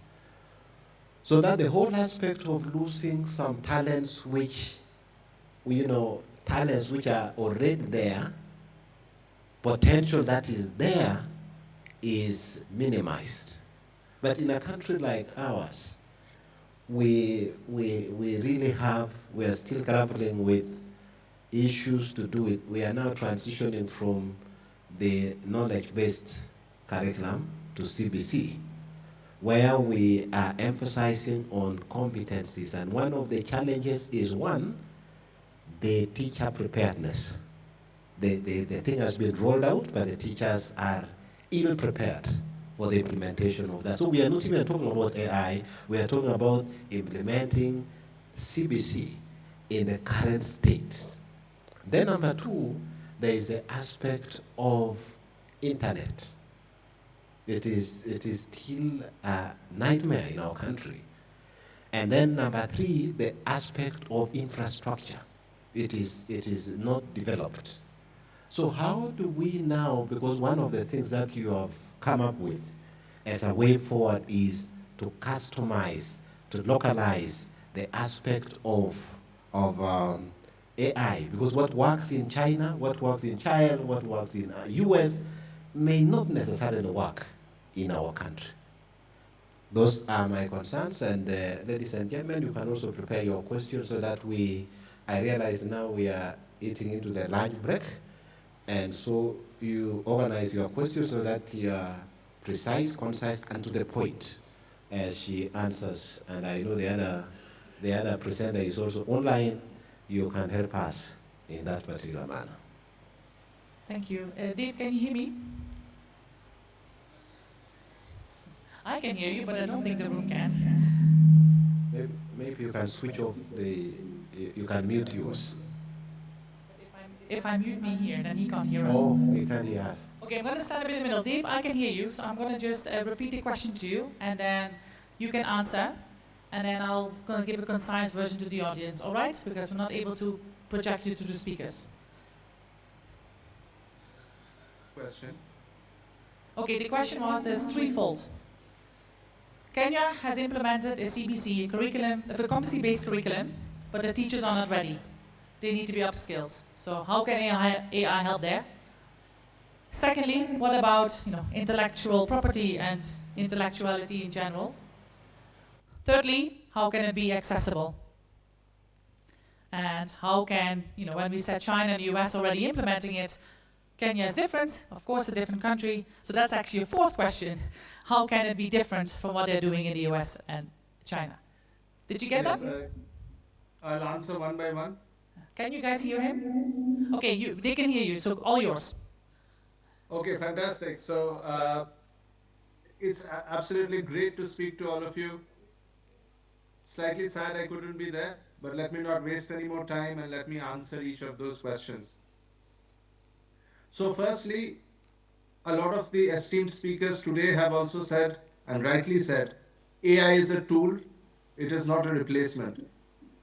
So when we are changing systems, like systems of education in Kenya, the new bill that is talking about AI in Kenya, when we are talking about systematic change, we need to look at implementing that change at scale. And if nothing else, I think AI can help you drive that change at scale. Let me explain.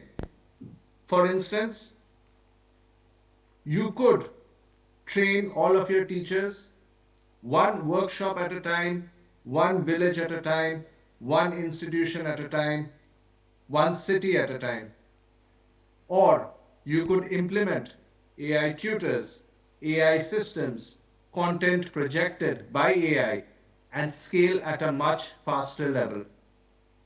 That's the opportunity that AI brings. It supercharges what used to be Web 2, right? There are infrastructure issues, and that is what we've tried to solve. We've been working on this for the last 8 to 12 months to run AI without the internet.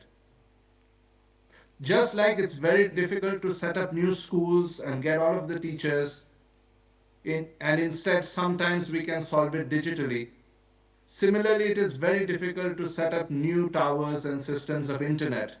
But if we can run it without the internet, without continuous internet, then we can reach the fringes, we can reach the larger groups, the marginalized groups who have till now not been able to access a lot of digital learning.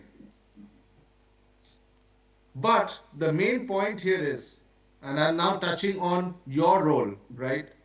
And I'm also touching on that question that China and US is different. Absolutely there are. We have created, if you want to call it bricks, right? Bricks that can help disseminate this knowledge, help people learn about the latest digital skills and AI literacy by using AI without internet opening up at least to 40% more of your learning population. But what we have done is just 40% of the work.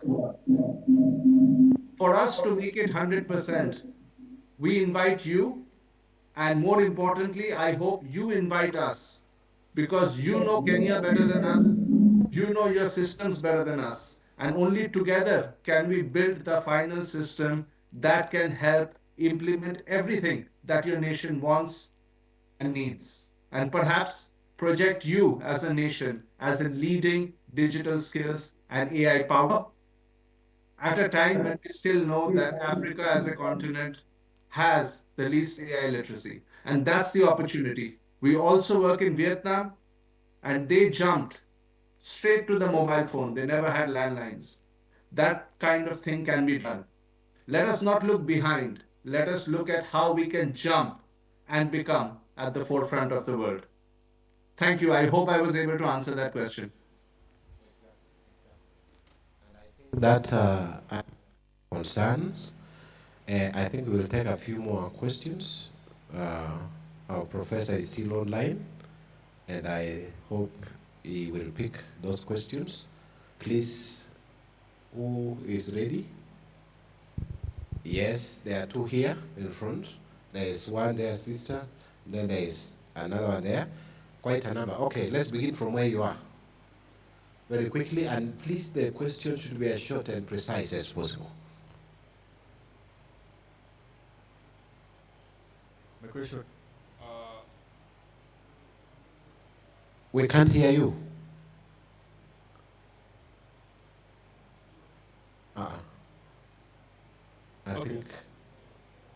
Okay, let's take this one. Let's try this mic on this other side. Thank you very much. My name is Kevin Rito. I'm a graduate from the Faculty of Arts and Sciences, currently taking political science. And the question goes as, would AI limit the critical thinking or the development of reasoning, especially to young researchers? Critical thinking. Dave, did you hear the question? Would AI limit critical thinking and reason? And let's take more. Let's take more. That's the first question. Next, here, then we please organize that mic so that we don't get restrained. Yes. My name is Proscovia Viniwa, a PhD student at Maseno University. Yes. You spoke of AI assisting children with autism. Now, are there platforms you can recommend, or is there one that you're working on? Autism? You spoke about AI and autism. Can you recommend any other platform, or how can AI really help those with autism? Can you give some insight? Next, that's good.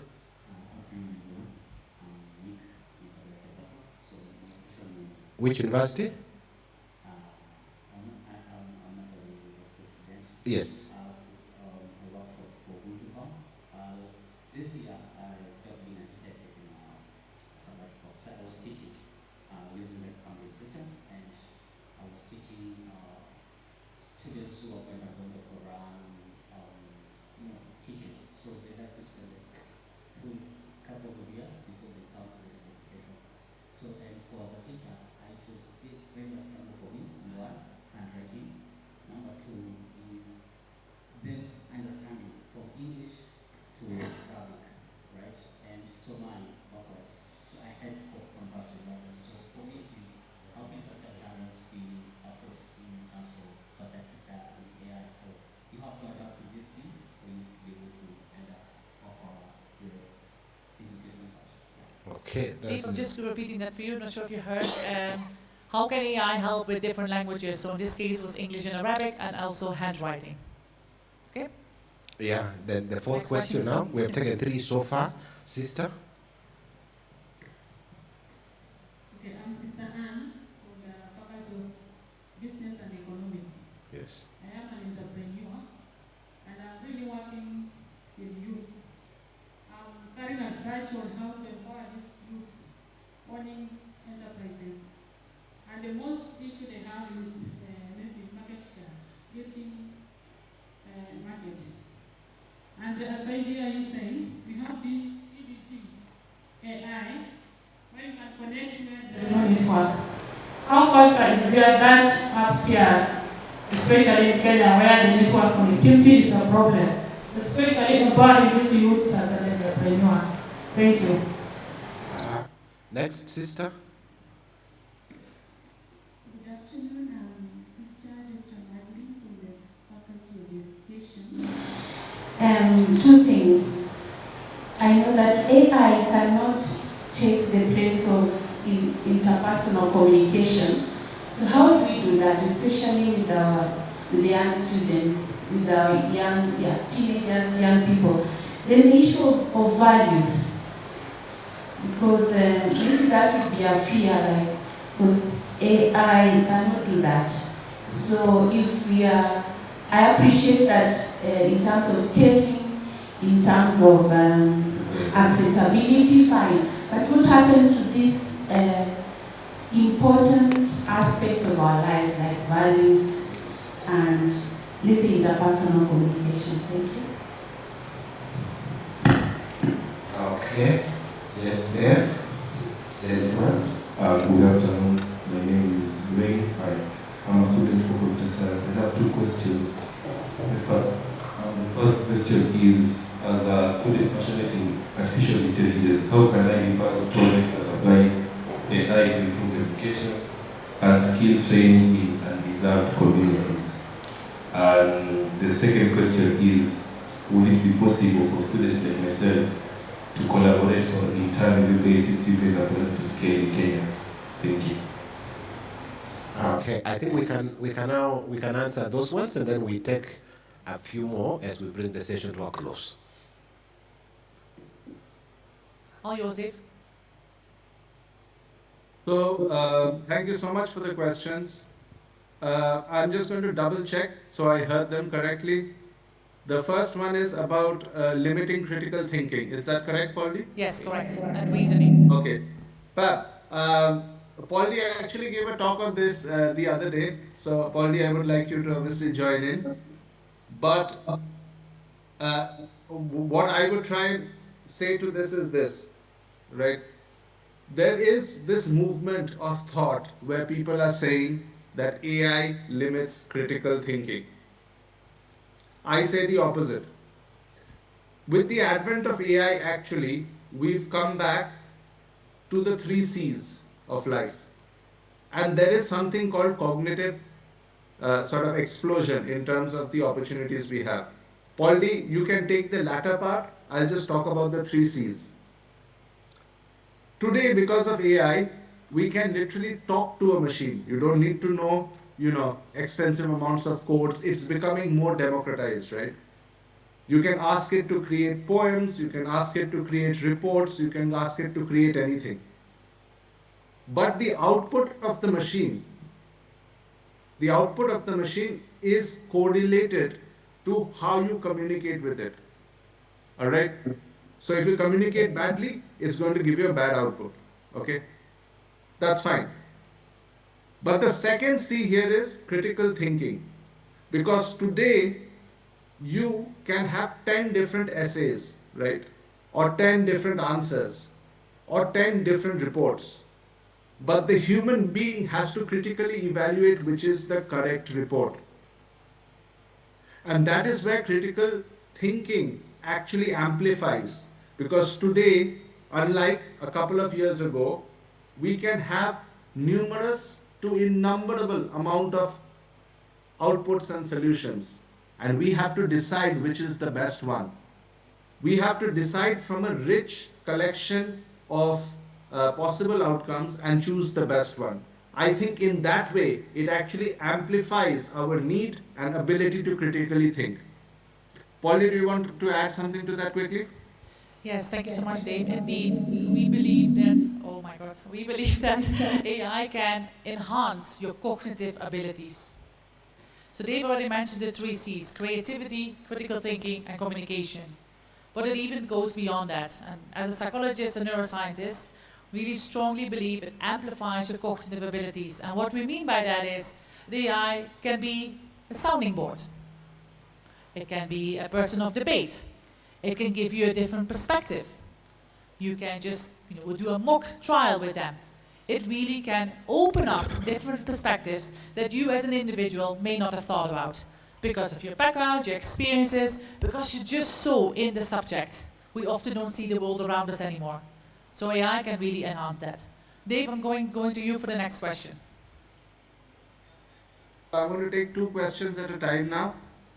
The first one I think is how would it help children with autism? And the second one is about languages. Okay. So the autism piece is pretty wide.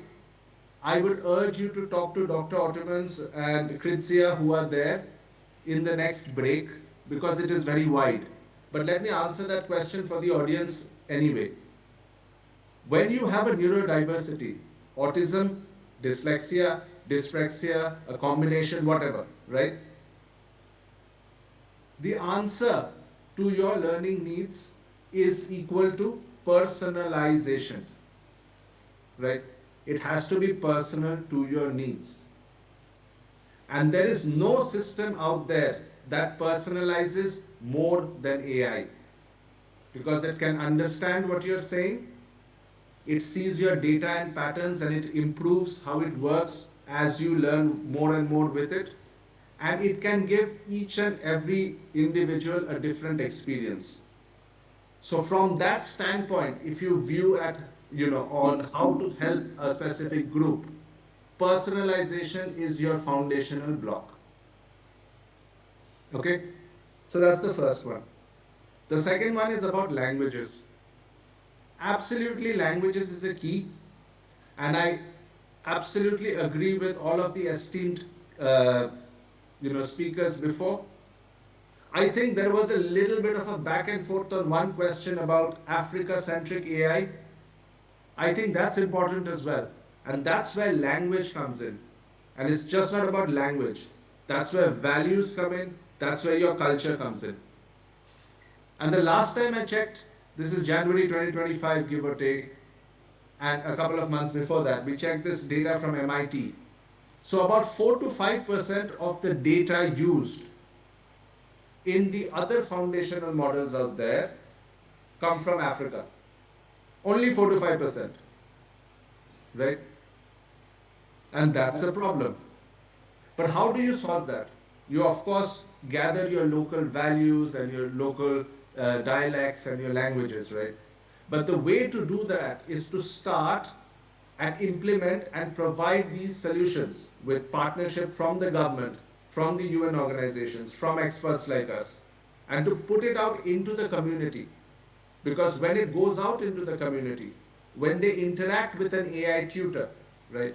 When they interact with an AI model that is there in open source, your dialects, your cultures already come in. Because when you are going to be talking in Swahili to an AI teacher, you would probably say sawa, right? You would probably say that. And the AI will start capturing that and start tuning to your needs. One of the last questions was also about values, right? AI equals to data. If you fill in your values, a controlled AI for your nation, for East Africa, or for the continent of Africa, it will behave in that way. There is no way it will not. The current problem is our frontier model AIs are built on the values of the West. And we've seen it many a times, right? Wikipedia, 70% of Wikipedia is English. The education systems in Kenya, for instance, have been based on the English system. If we care that the AI systems should be a lot more grounded in your culture, in our culture, in the ethos, in the values, well, luckily, it can be done because it is a new system transition. And for you to transition in this way, the only thing you need to do is pump in the right data into these AI models. So I think it's absolutely possible. And languages are, a dime a dozen. Getting it right is giving it to the people speaking those languages, because it's just not about language. It is about the flow. It is about the dialect, which only widespread use can morph AI into. Polly, do you want to add anything to that? Yes, Dave, thank you so much. Just one small thing I want to add to what you said is that indeed the AI can preserve the local language, the local culture and traditions that may slowly are fading out. Because a lot of the younger populations may move out to bigger cities, are Gen Z, they behave in a different way. But again, that's where AI can help, and that's what we're working on with some other countries to preserve their local culture, traditions, and dialects. Because if AI is not going to do it, soon those will die out. And that would really be a shame for the country, for the culture of that particular nation. That's the only thing I would like to add. Thanks, Dave. Thank you. I give them the example of this, and this is in a developed country, so-called. In the United States of America, there are over 500 tribes, tribal groups, right? We are helping preserve their language one group at a time. So don't just look at AI from one side, look at for what it stands, and you will see how it can become a solution to a lot more other things. Now I'm going to come back to the value piece. We've talked about the value piece, and it's also about interpersonal, sort of skills and learning, right? If you see what we spoke about today, and if you see before the break, one of the esteemed guests spoke about as well. AI is a tool that can empower educators, right? From there, I'm going to pull something, which is the ethos of what we are saying. At the end of the day, you need human in the loop, be it an educator, be it somebody else. However, separate to that, what is the best possible way you could help upskill people?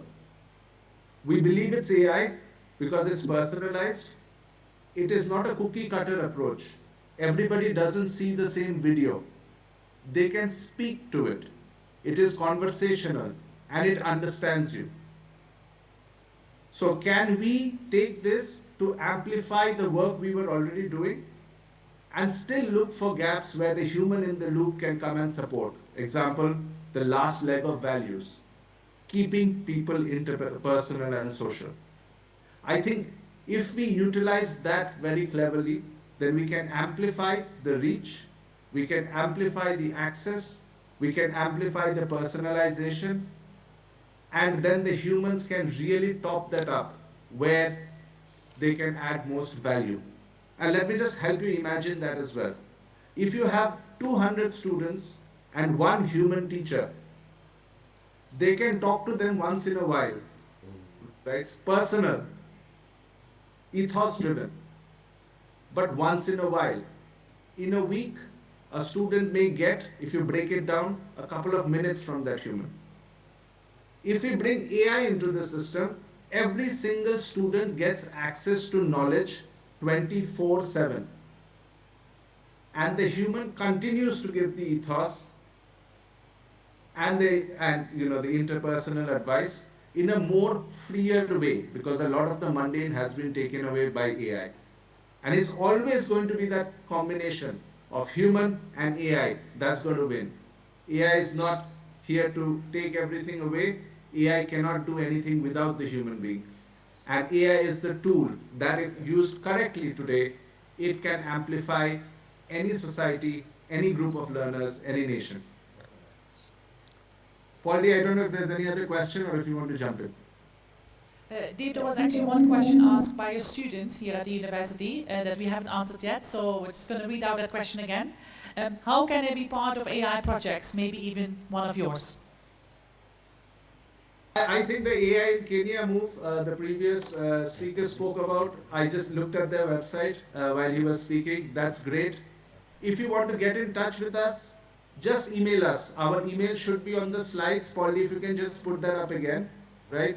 Just email us. We work with plenty of students, interns, projects, etc. year on year and across the globe. So we are always happy to help where we can, support where we can, and share knowledge where we can.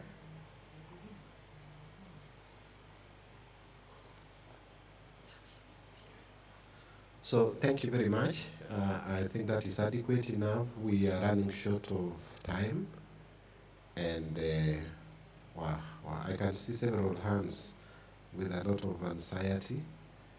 Well, we can take two more. We can take two more. Thank you so much. My name is Malako Caleb from KGC University. Yes. Well, I've heard your communication and your discussion. We are here actually to share and learn more from many other different people from different aspects. Madam, you're from England. I maybe have heard about it. You say from England. And you're the ones who taught us English, and you're speaking the English that come from there. What made the person who came up with this kind of artificial intelligence use the word artificial? Because for me, I'm trying to think that the way we're discussing, that there is no AI without human input, and that whatever you put in is what comes out and what you're going to draw. What is artificial there? Because for me, I would rather think that this is surrogate intelligence, not artificial. Because what you put in is what you're going to get, right? Okay. My question now is this. Yes. What will happen when every other trainee has gotten the kind of intelligence that you're getting to the jobs that human beings are doing? Then your job maybe is going to be replaced by AI. Sorry. So those are two questions. Now, was it Bibiana? Thank you very much. My name is Faculty member of Mara University, also a PhD student in computer science and research center in AI. My question is, the Kenyan institutions, especially university, are struggling to integrate AI in this aspect of maintaining professionalism and education integrity. Probably you can try to expand on that, considering that Africans or Kenyan institutions, they are very rigid in terms of their policies and regulations in education. Thank you. Okay, and the final one now. Thank you. Babai, I'm not to be for this institution. My question is, we are trying to education, employment. The question is, what's the point of me learning from AI at the same time it can perform the function that I'm performing? In that, I'm to be a nurse. So, in a point maybe in a further situation in hospital, maybe I can do it, but AI, remember, it's doing it for free. Me, I'm doing it with a monetary motive. I'm wondering, how am I supposed to monetize what is my mind, the knowledge I have, the intelligence I have, and AI can provide the same for efficiently. I think we can answer those ones now. Professor, can you hear us? Again, thank you so much for the questions. Thank you very, very much for the questions. I am going to take the first question. I think it's a very interesting one. I'm going to then hand over to Dr. Ottomans on stage for the next one. So, a very, very interesting viewpoint on this. So, the word artificial intelligence has been coined actually in the 1950s, right? It's a very old sort of discipline. It's not something new. And what is artificial in this anyway, right? It's not really about what is artificial in this. But the fact that now machines, when you give them data, they can give output sort of semi-autonomously on their own. What does that mean essentially? It means that if you were to code something, right, X equals to Y, you would code that, and every time you would press X, Y would come out, right? In AI, if you just go to ChatGPT, right, you ask the same question 5 times, you will see the answer will be different.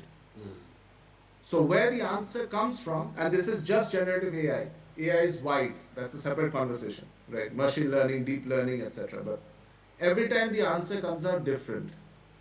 Where, by the way, critical thinking comes in to choose the right answer. But coming back to this point is, it will derive itself from the data, but it will not always give you the same answer. It's like a plant.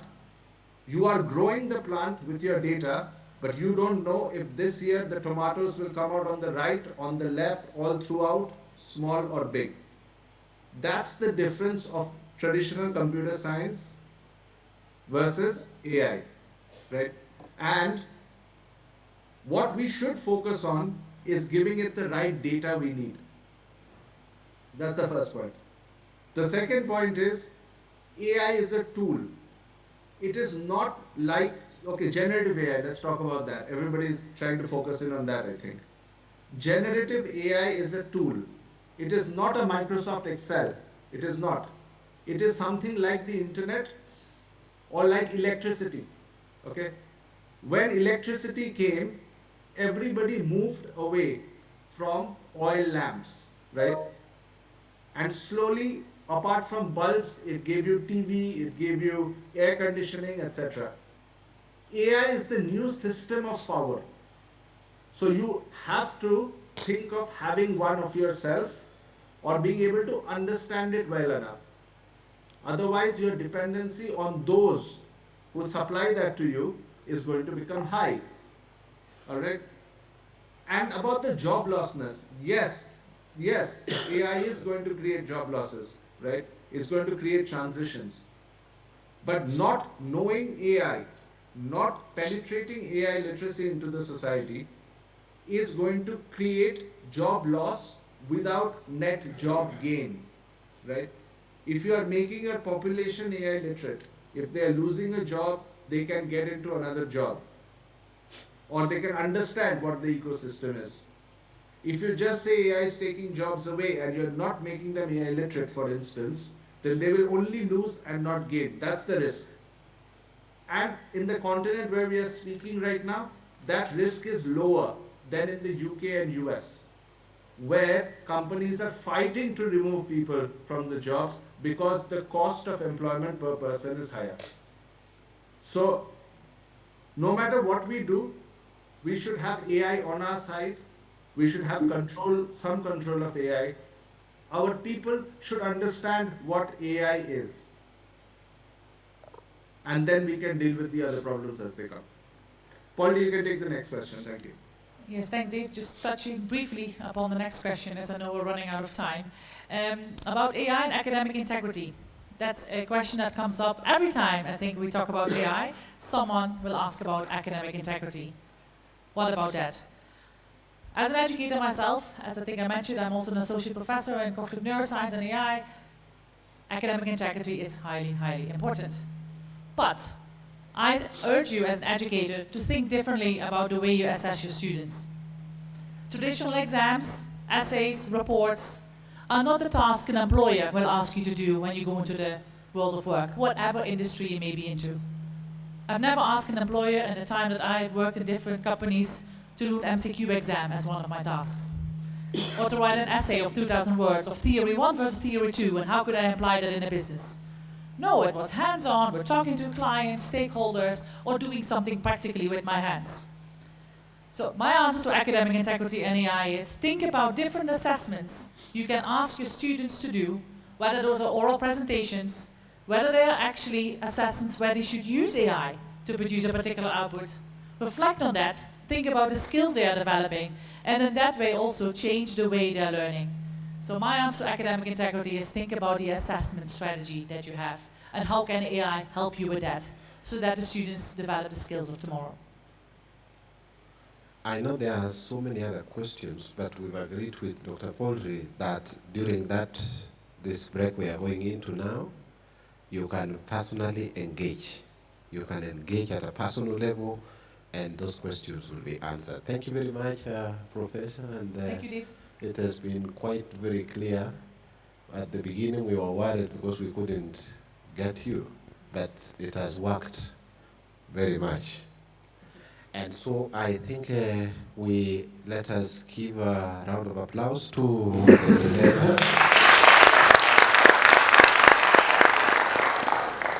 And now I want us to come out for lunch. We will take 40 minutes instead of 1 hour, between 30 and 40 minutes, and then we come back. We will do some presentation and panel on AI, youth-driven solutions, and then we will do breakout groups, breakout sessions, where we have so many sessions that we will now go into different rooms because of time, because there is a plenary session which I think we can bring it back a little later.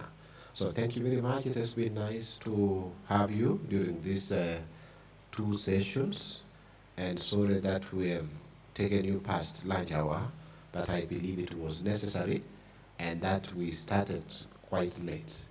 So I think, where is that microphone? Up there. There's a sister I can see there, called Sister Elizabeth.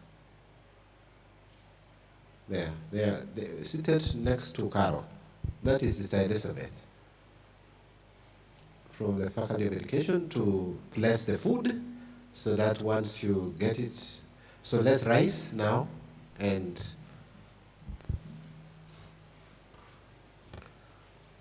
so yes.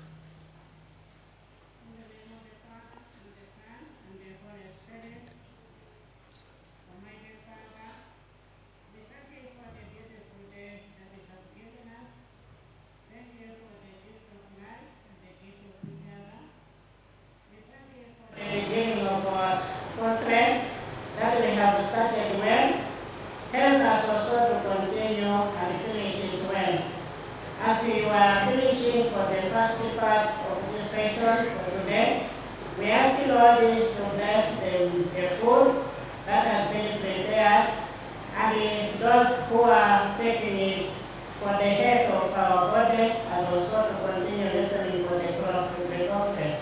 I ask this through Christ our Lord, and in the name of the Father, the Son, and the Holy Spirit. So then let's take it's now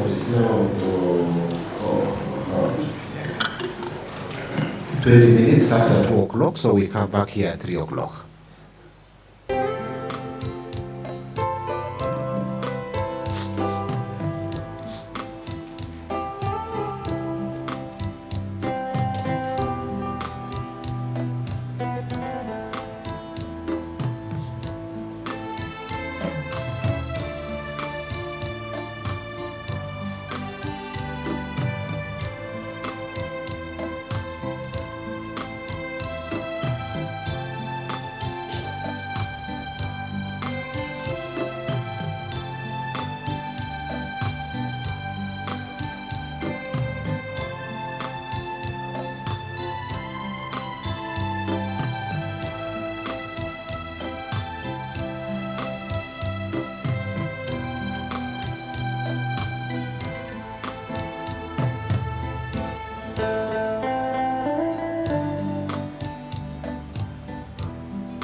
Patrick.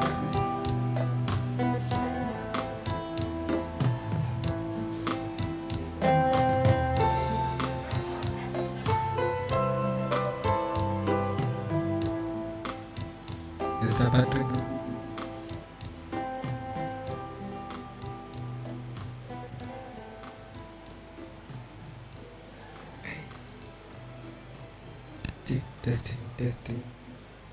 Testing, Mr. Patrick. Mr. Patrick.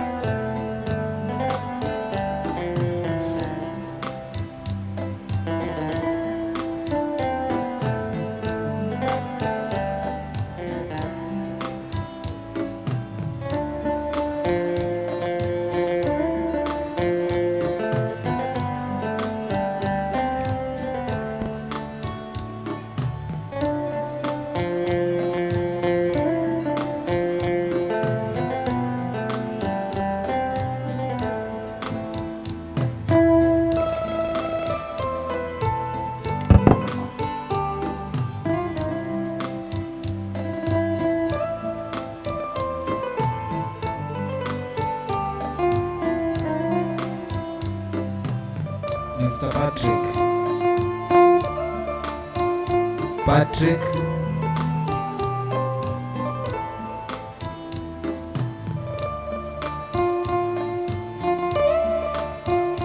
Patrick, you are required at the control room. Patrick.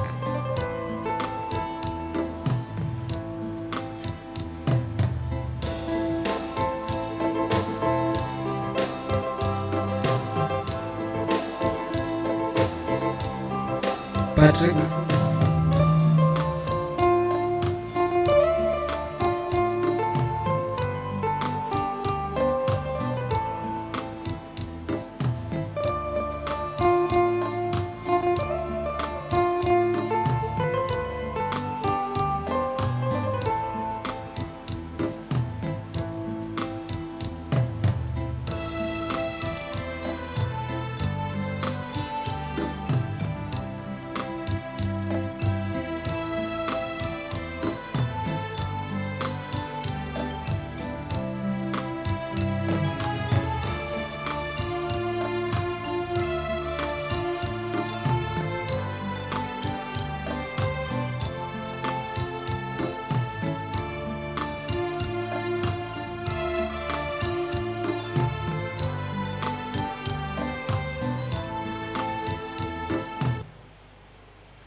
The Catholic University of Eastern Africa, CUEA, is excited to announce the International Conference on Artificial Intelligence, AI, taking place from the 28th to the 30th of April, 2025. The theme for this year's conference is Harnessing AI for Innovation in Education, and it will be held in a hybrid format, both physically and virtually, at the CUEA Learning Resource Center, LRC. The Catholic University of Eastern Africa, CUEA, in collaboration with the Kenya National Commission for UNESCO, KNATCOM, and the University of Nairobi, UON, are delighted to announce the Harnessing AI for Innovation in Education Conference, scheduled for the 28th to the 30th of April, 2025.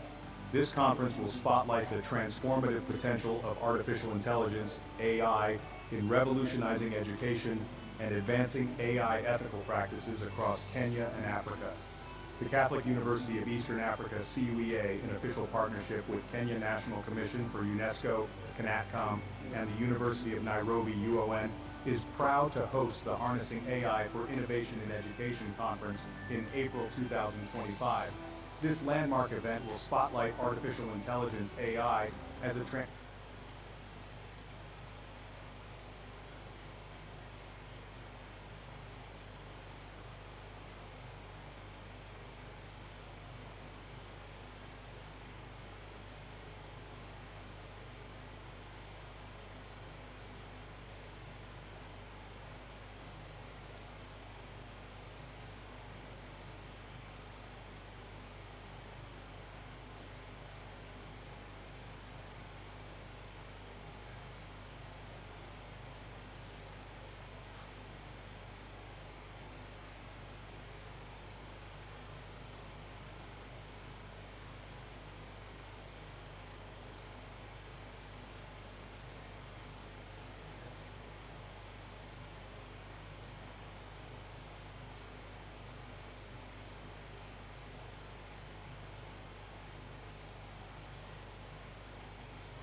The Catholic University of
Recording stopped. Recording in progress.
Awinja abawangu abana bane banga atire na mama. Awinja abawangu abana bane banga atire na mama.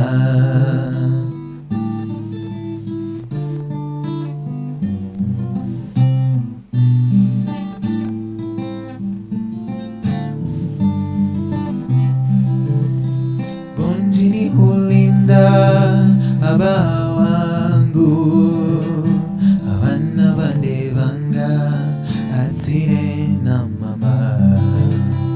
Awinja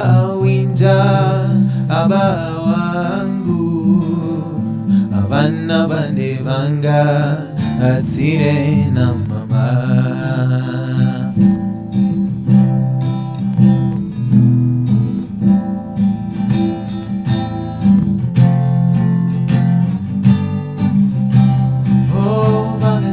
Bande banga atire na mama. Banga hereni bande banga atire na mama. Oh banga bekuta bande banga atire na mama. Awatihale bande banga atire na mama. Awinja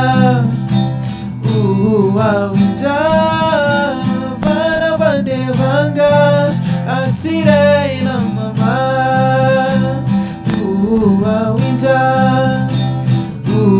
Awinja bana bane banga atire na mama. Awinja abawangu abana abana bane banga atire na mama awinja awinja aba wangu abana bane banga atire na mama.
Nikaribie kidogo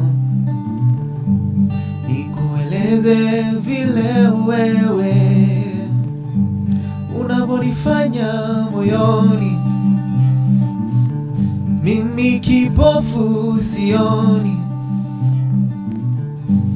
kuja tucheze kidogo, mimi na wewe sisi watoto, unishike kiunoni, nikushike mkononi, oh, oh, oh. Unanichanganya, unanifanya fala, siwezi yo, nimekupenda, kuwa na wendo ajenda, siwezi yo, nimekupenda, na nyumbani tutaenda, oh, oh, oh, nimekupenda, kuwa na wendo ajenda, siwezi yo, nimekupenda, na nyumbani tutaenda.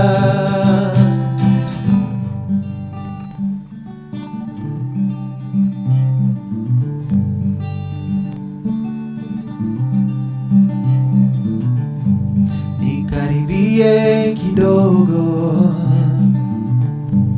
nikueleze vile wewe unavyonifanya moyoni, mimi kipofu sioni, kuja tucheze kidogo, mimi na wewe sisi watoto, nikushike kiunoni, unishike mkononi, oh, oh, oh. Unanichanganya,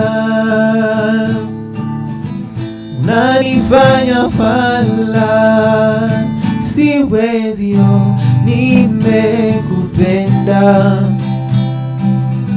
kuwa na wendo ajenda, siwezi yo, nimekupenda,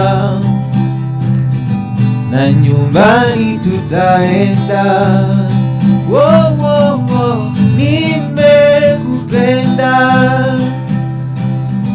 kuwa na wendo ajenda, siwezi yo, nimekupenda, na nyumbani tutaenda, nimekupenda, kuwa na wendo ajenda, siwezi yo, nimekupenda, na nyumbani tutaenda.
brighter days are yet to come. Ain't no question that tomorrow there'll be good times, good times. I believe with every beat of my heart. 'Cause I'm certain brighter days are yet to come. Ain't no question that tomorrow there'll be good times, good times. I believe with every beat of my heart. I'm on a one-way train, tenda mema nenda zangu, do my best. Saa zingine wanga ni noma, imani yangu inanichoma, but I know there'll be a brighter day. I'm living on the edge, sijui nitashukia kwa gani stage. Life inanisunda kwa kona, emotionally niko kwa boda, but I pray for brighter day. 'Cause I'm certain brighter days are yet to come. Ain't no question that tomorrow there'll be good time, good time. I believe with every beat of my heart. 'Cause I'm certain brighter days are yet to come. Ain't no question that tomorrow there'll be good time, good times. I believe with every beat of my heart.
So freaking bad, buy all of the things I never had.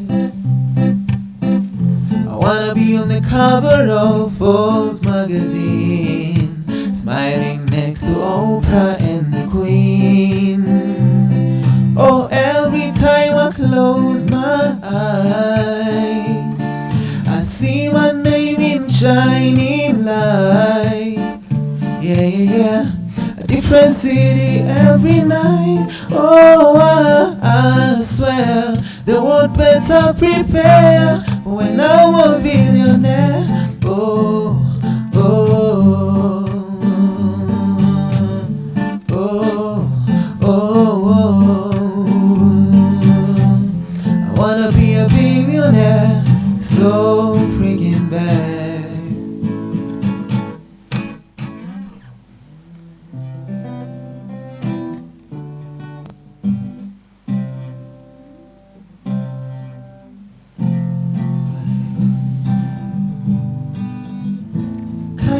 Tu wali wako kinito emusangano getweka mwere jero nokire mwani wendo kihana tambatato siaroiro nagidura ioria wabo de Wagodekia igera ena farioria Wagodekia igera igera Wagodekia igera igera Wagodekia igera na wikareve kairetu wale wakwokehito nimusang'ango getweka mwera jero niyokere moni wedokehana tamatatu ciaroiro nagethura ioria wagothekia igera ena fathioria wagothekia igera igera wagothekia igera igera wagothekia igera na wikaretheka iretu wale wakwokehitwo nimusang'ango gitweka mwera jero nokire moni wedokehana tamatatu ciaroiro na githura ioria wagothekia igera ena fathioria wagothekia igera igera wagothekia igera na wikarethea uria wagothekia igera wikirethea uria wagothekia igera na wikarethea.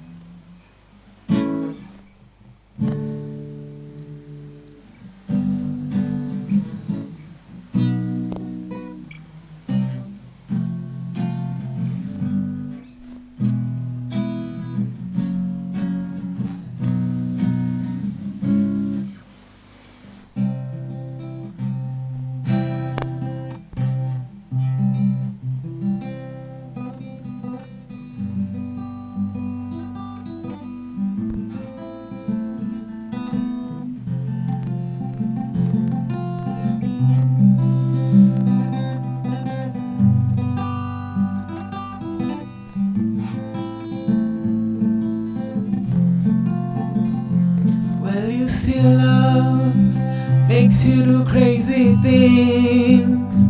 Ask my shoes, uliza kiatu, and fly those strings.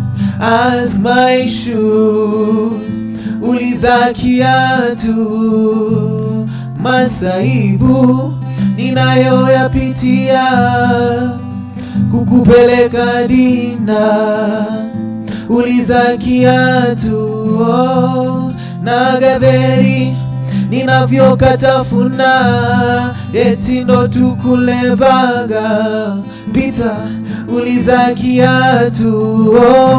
Ask my shoe, ask my shoe, uliza kiatu, uliza kiatu.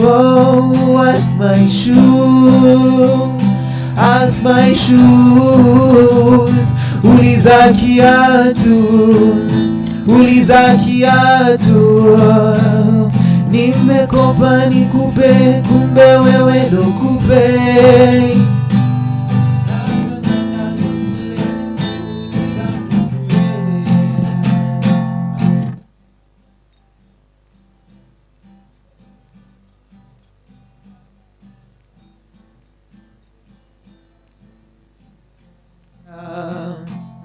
Nasema taxi nilipe, rent mi nikupe, nywele zisongwe Mombasa, si twende mapenzi nikupe, paka we uridhike.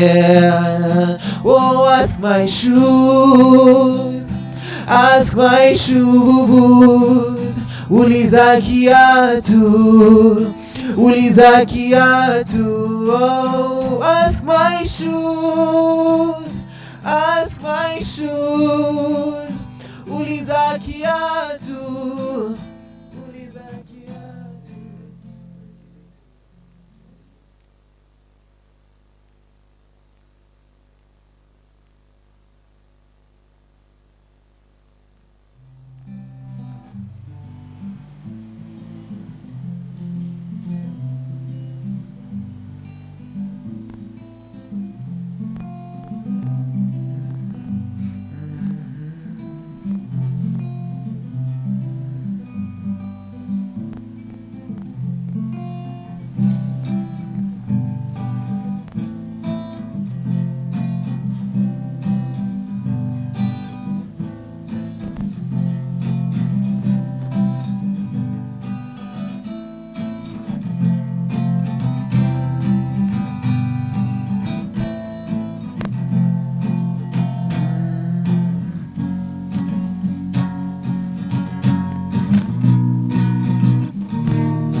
kantaona kesho, kaningani na uwezo wa kuifanya, nitaifanya hadi mwisho. Mwambieni huyo devo, simogopi shetani, sagodi uko nami hadi kifo. Na kantaona kesho, nipe nguvu na uwezo wa kijana na akili za mzee. Daima niwe imara, wasiniangushe.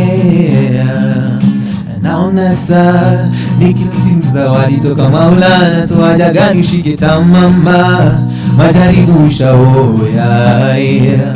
Na hata ka madui zangu watashikana na zao njama, siwaogopi na simamama ya kiama yao yajae. Miendo pesi nasonga nayo, wanashanga kuna stress na kwanga nayo. Naishi sasi na kesi mahakamani ya udeni za majirani, kwa fresh nje na ndani, oh yeah.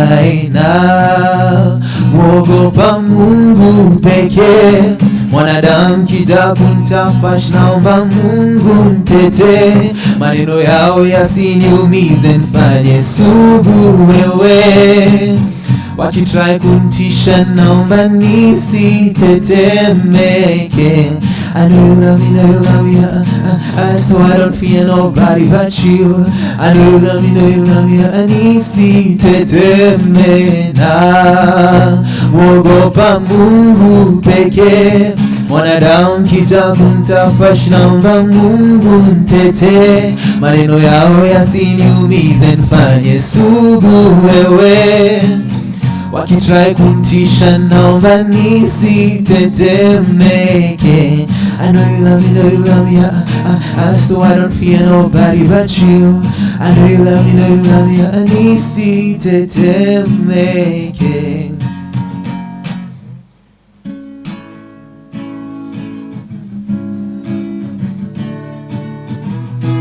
El Shaddai, uko na kile minadai, ulinipenda hata kama misifai.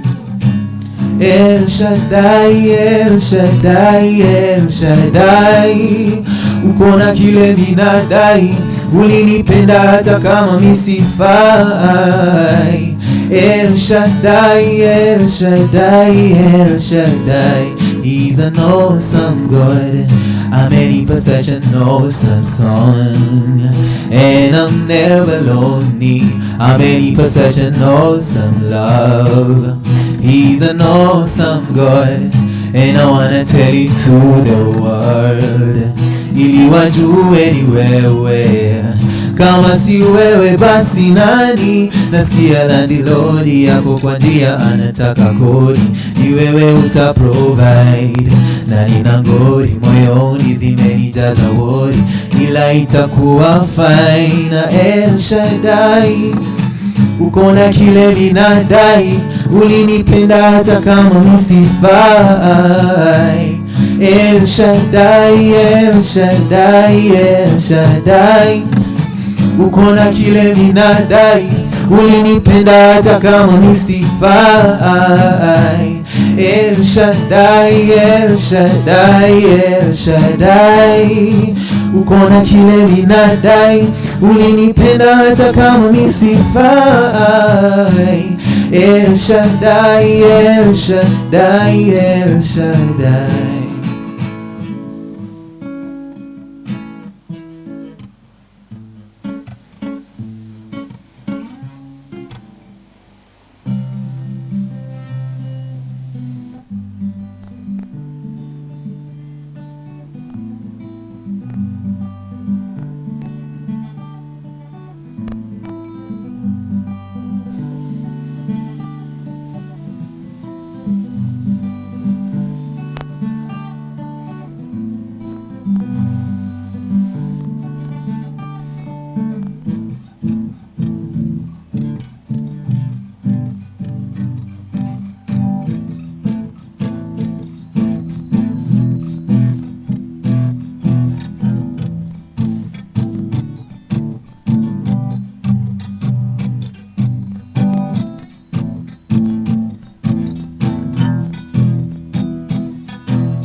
certain brighter days are yet to come.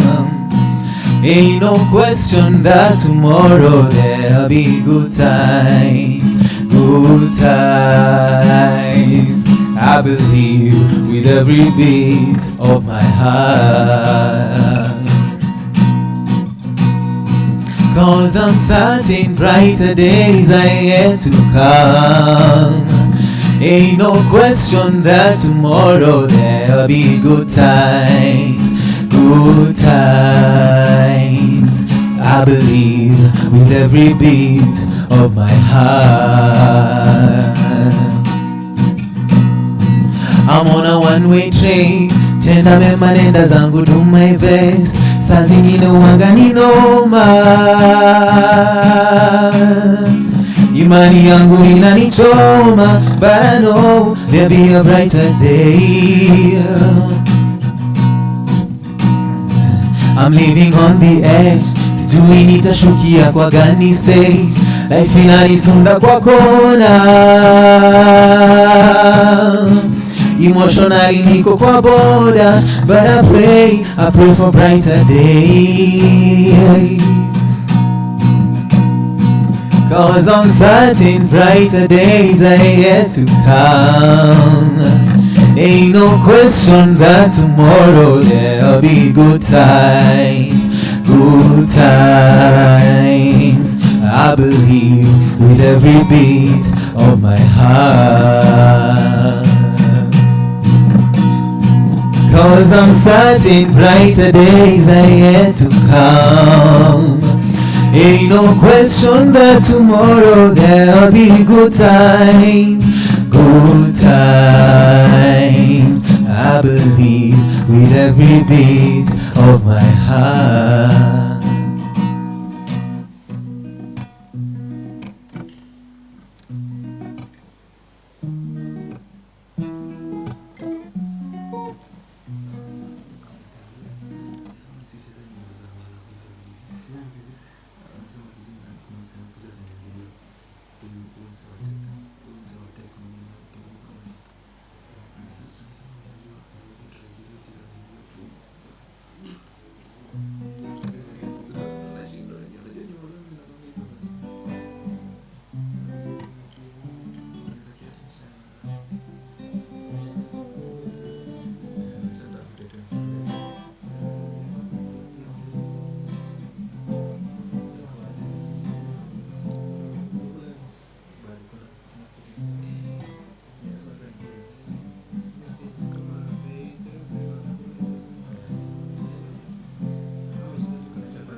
Umetuma wazazi wako waje waniambie, umetuma wazazi wako waje waniambie, unitaki tena, na mashoga zako waje wanieleze,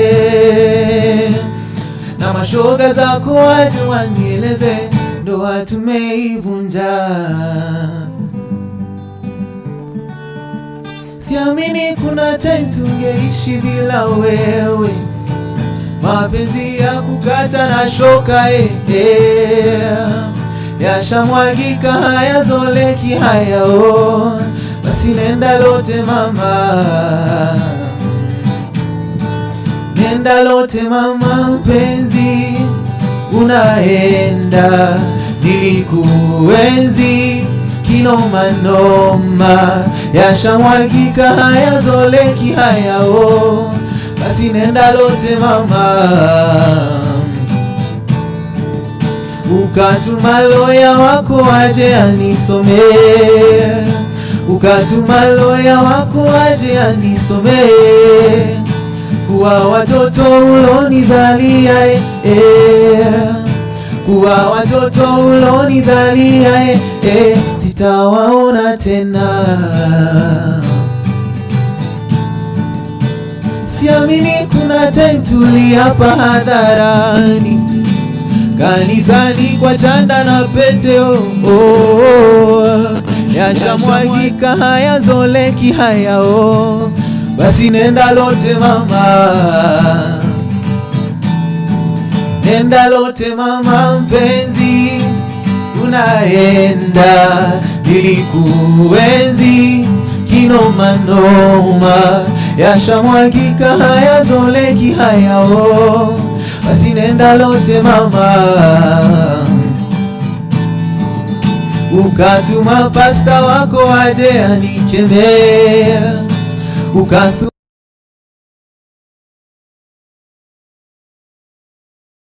deni zangu ukazitangaza na madeni zangu ukazitangaza mitandaoni shemeji zangu ndugu zako tukionana, waambie sisi bado rafiki wasinipite barabarani mama umeenda lote mama, umeenda lote mama mpenzi, unaenda nilikuenzi kinoma noma, yashamwagika hayazoleki hayao. Basi nenda lote mama mpenzi, unaenda nilikuenzi kinoma noma, yashamwagika hayazoleki hayao. Basi nenda lote mama.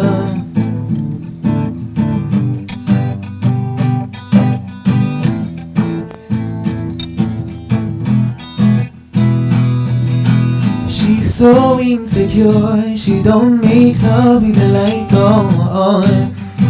So insecure, she don't wanna talk about it, yeah. And I'm so insecure, one day she leaves me, she find another guy who make her happier than I. Tunikiwa maji, mini cheesy, mini stalker, na kuhala. I see angels and I hope you see the same. You're insecure, yeah. I'm insecure.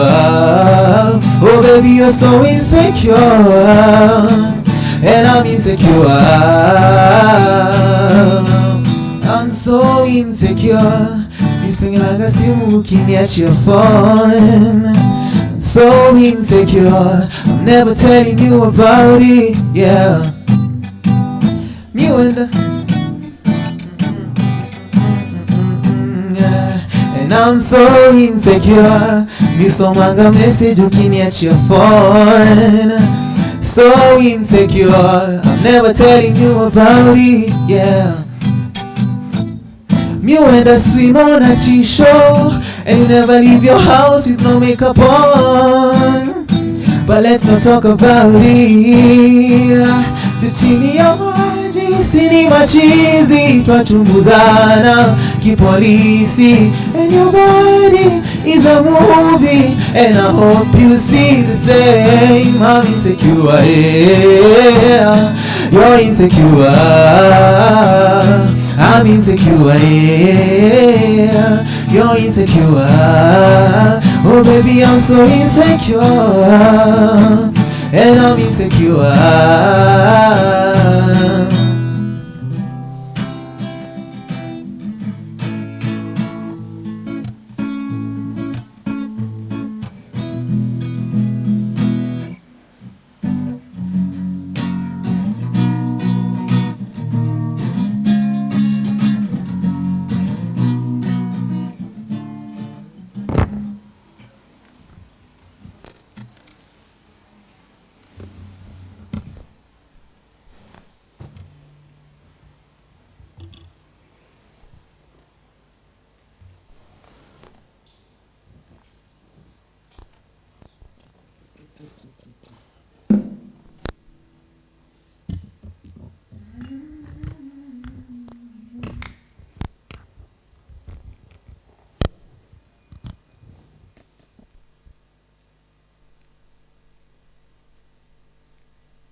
Good afternoon, colleagues. Good afternoon, members. Good afternoon, guests. Good afternoon, everyone. How are you? We all had our lunch. Very good. So we will invite everybody to come back inside, please. You're invited to come back for the next session, where our next speaker will talk to us about IBM and how they build skills, power learners for the future of AI. Kindly, can we all come back? Let's, in the interest of time, move a bit faster. Thank you.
Excuse me, is Dr. Jonah Kenny around? He's around? Yes, he's part of the team. Kindly. Please come forward.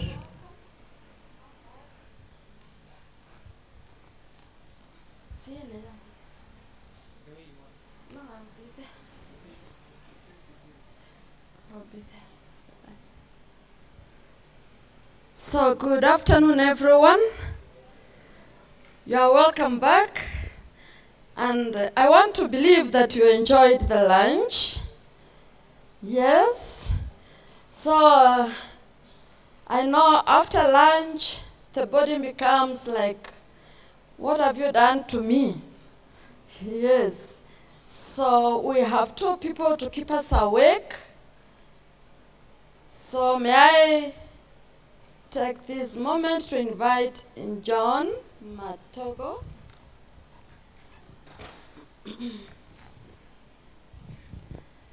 Thank you, John. And then Dr. Jonah Kenny, come forward.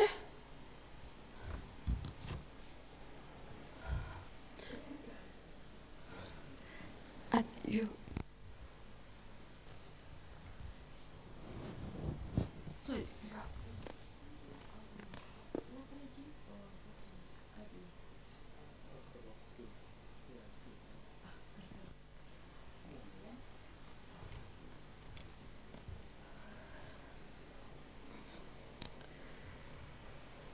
So this afternoon we are blessed with two AI intellectuals, and they will keep us awake. They will share with us information that they have that will help us to grow. And so I want to begin. Now, those who are outside, the people still outside, we need you in here. Come in. Thank you. So I want us to invite John Baptist Matogo. John Baptist Matogo is a neighbor and a friend to the university. Yes, when you walk around the university before you exit gate A, then you see IBM. IBM is a home of energy, skills, is really a home of many things. And we want to listen to him. We didn't want to give him a specific area to talk about because IBM knows what it must talk about. So you are most welcome, John. We are ready for you. All right, thank you, Sister, for the kind remarks. And as she mentioned, indeed, we are neighbors. If you get a chance to walk around the campus of the university, you'll find that we have a research center based on campus. So that's one of the business units of IBM that we have here, and actually has been on ground for now a little over 10 years. First industrial research facility established on the continent. So the topic that I'll be discussing today, in line with the theme of the conference, is on AI, and maybe exploring how we could begin developing skills around AI within our programs. Listening in the previous sessions, I recall one of the participants asked a question: how do we integrate topics around AI into our curricula? Because, as you know, within the university system, it takes time for curriculum changes to be effective. But then also realize that the technology is changing fairly rapidly. Almost on a monthly basis, we are hearing something new on technology developments around artificial intelligence. So it is very important, one, to keep abreast with the changes that are there, and having methods or mechanisms of being agile to then be able to develop skills around this as you are taking your learners through the education process, to make them ready for the environment that they will face thereafter. So this is primarily what I do on a day-to-day basis. So I lead our corporate social responsibility program for the region, and one of the key pillars within our corporate social responsibility is actually on education and workforce development. So what I do is engage closely with academics like yourselves, with students, exploring how can we, as a technology company, collaborate with you and support you in developing the skills around AI. So we do a lot of training activities. We share a lot of our learning resources around this, and also a lot of our computing resources as a technology company to enable you develop solutions and to leverage on these technologies. So a little bit about IBM, because I think, Sister, you led on to that. So as a technology company, and I'd be remiss if I do not talk about IBM.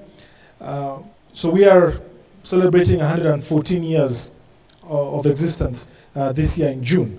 So we're an old technology company. We've been in the technology business for a long time, at the forefront of innovation. And as Sister mentioned, we're really at the heart of innovating around technology.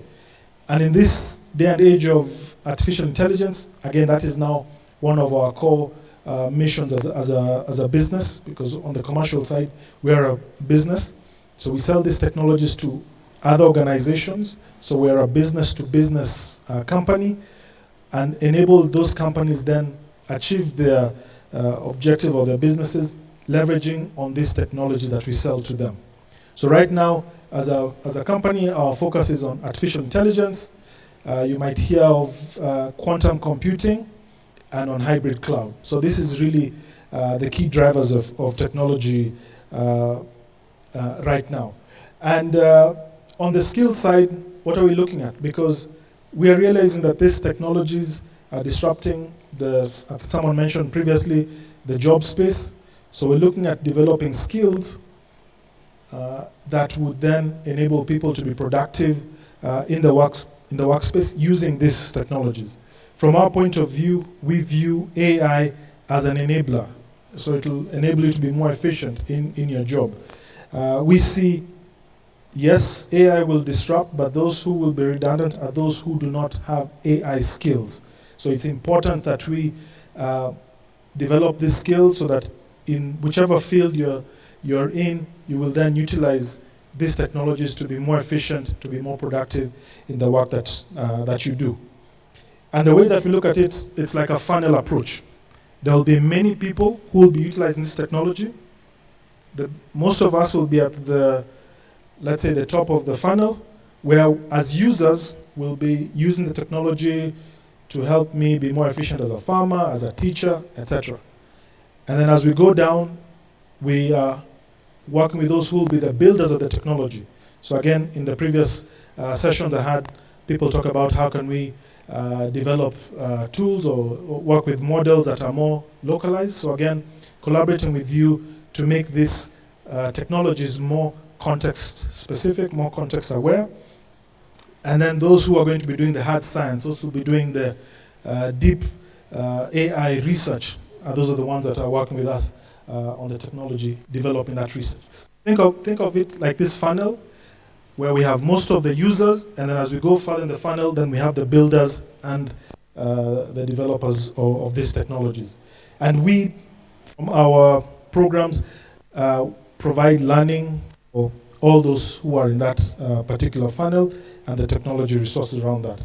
Most of it actually being offered, at least to the academic community, at no charge to all of you. So during this session, I'm hoping to share with you. I know I have the graveyard shift, so please try and keep awake, and then we follow this. Okay. So Skills Build is one of the platforms that I run. So Skills Build is a website that we provide learning resources to all of you. So if you are, during the lunch break, I had a chat with somebody talking about AI, and they wanted to figure out how can we understand all these different things that were being mentioned during the sessions. People are talking about large language models. People are talking about generative AI. Okay, and we're only mentioning AI. So there's a lot to be learned in this topic of AI. So if you're looking at learning about artificial intelligence, then Skills Build is a platform that we make available to enable learners, understand this topic on artificial intelligence and also other skills that are relevant for this day and age. One of the, let's say, strategies of making sure that you remain relevant is continuous learning, because things are changing fairly rapidly, and the only way you can keep abreast with that is making sure that you're learning continuously. So we provide Skills Build as a platform that you can go in there and register. It's available at no charge to you or to your students. They can go in there, take the learning on different topics. So we've got over 1,000 modules on Skills Build, AI obviously being one of those. And you can begin from basics and advance until where you feel comfortable in that particular funnel that I was talking about. And not just on technology skills, also on a lot of the soft skills that are also increasingly becoming very important in the workplace. The content there targets learners from the high school level, because we realize we need to start early. So high school, academia or college level, who are all of you, and also adult learners, those who are not in university but who need to keep scaling up. So all this is available on that platform, and I welcome you.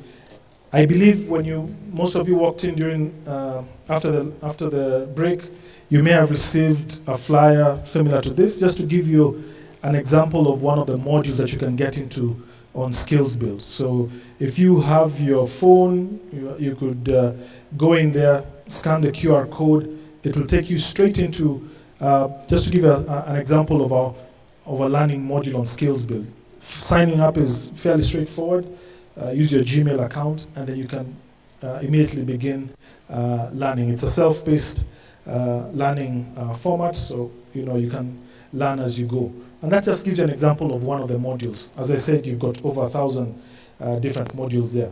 So there's learning, there's built-in tests. It runs on an AI-driven platform, so it's learning how you learn, and then that way it also adapts based on your learning style. And then at the end of it, you've got tests built into it.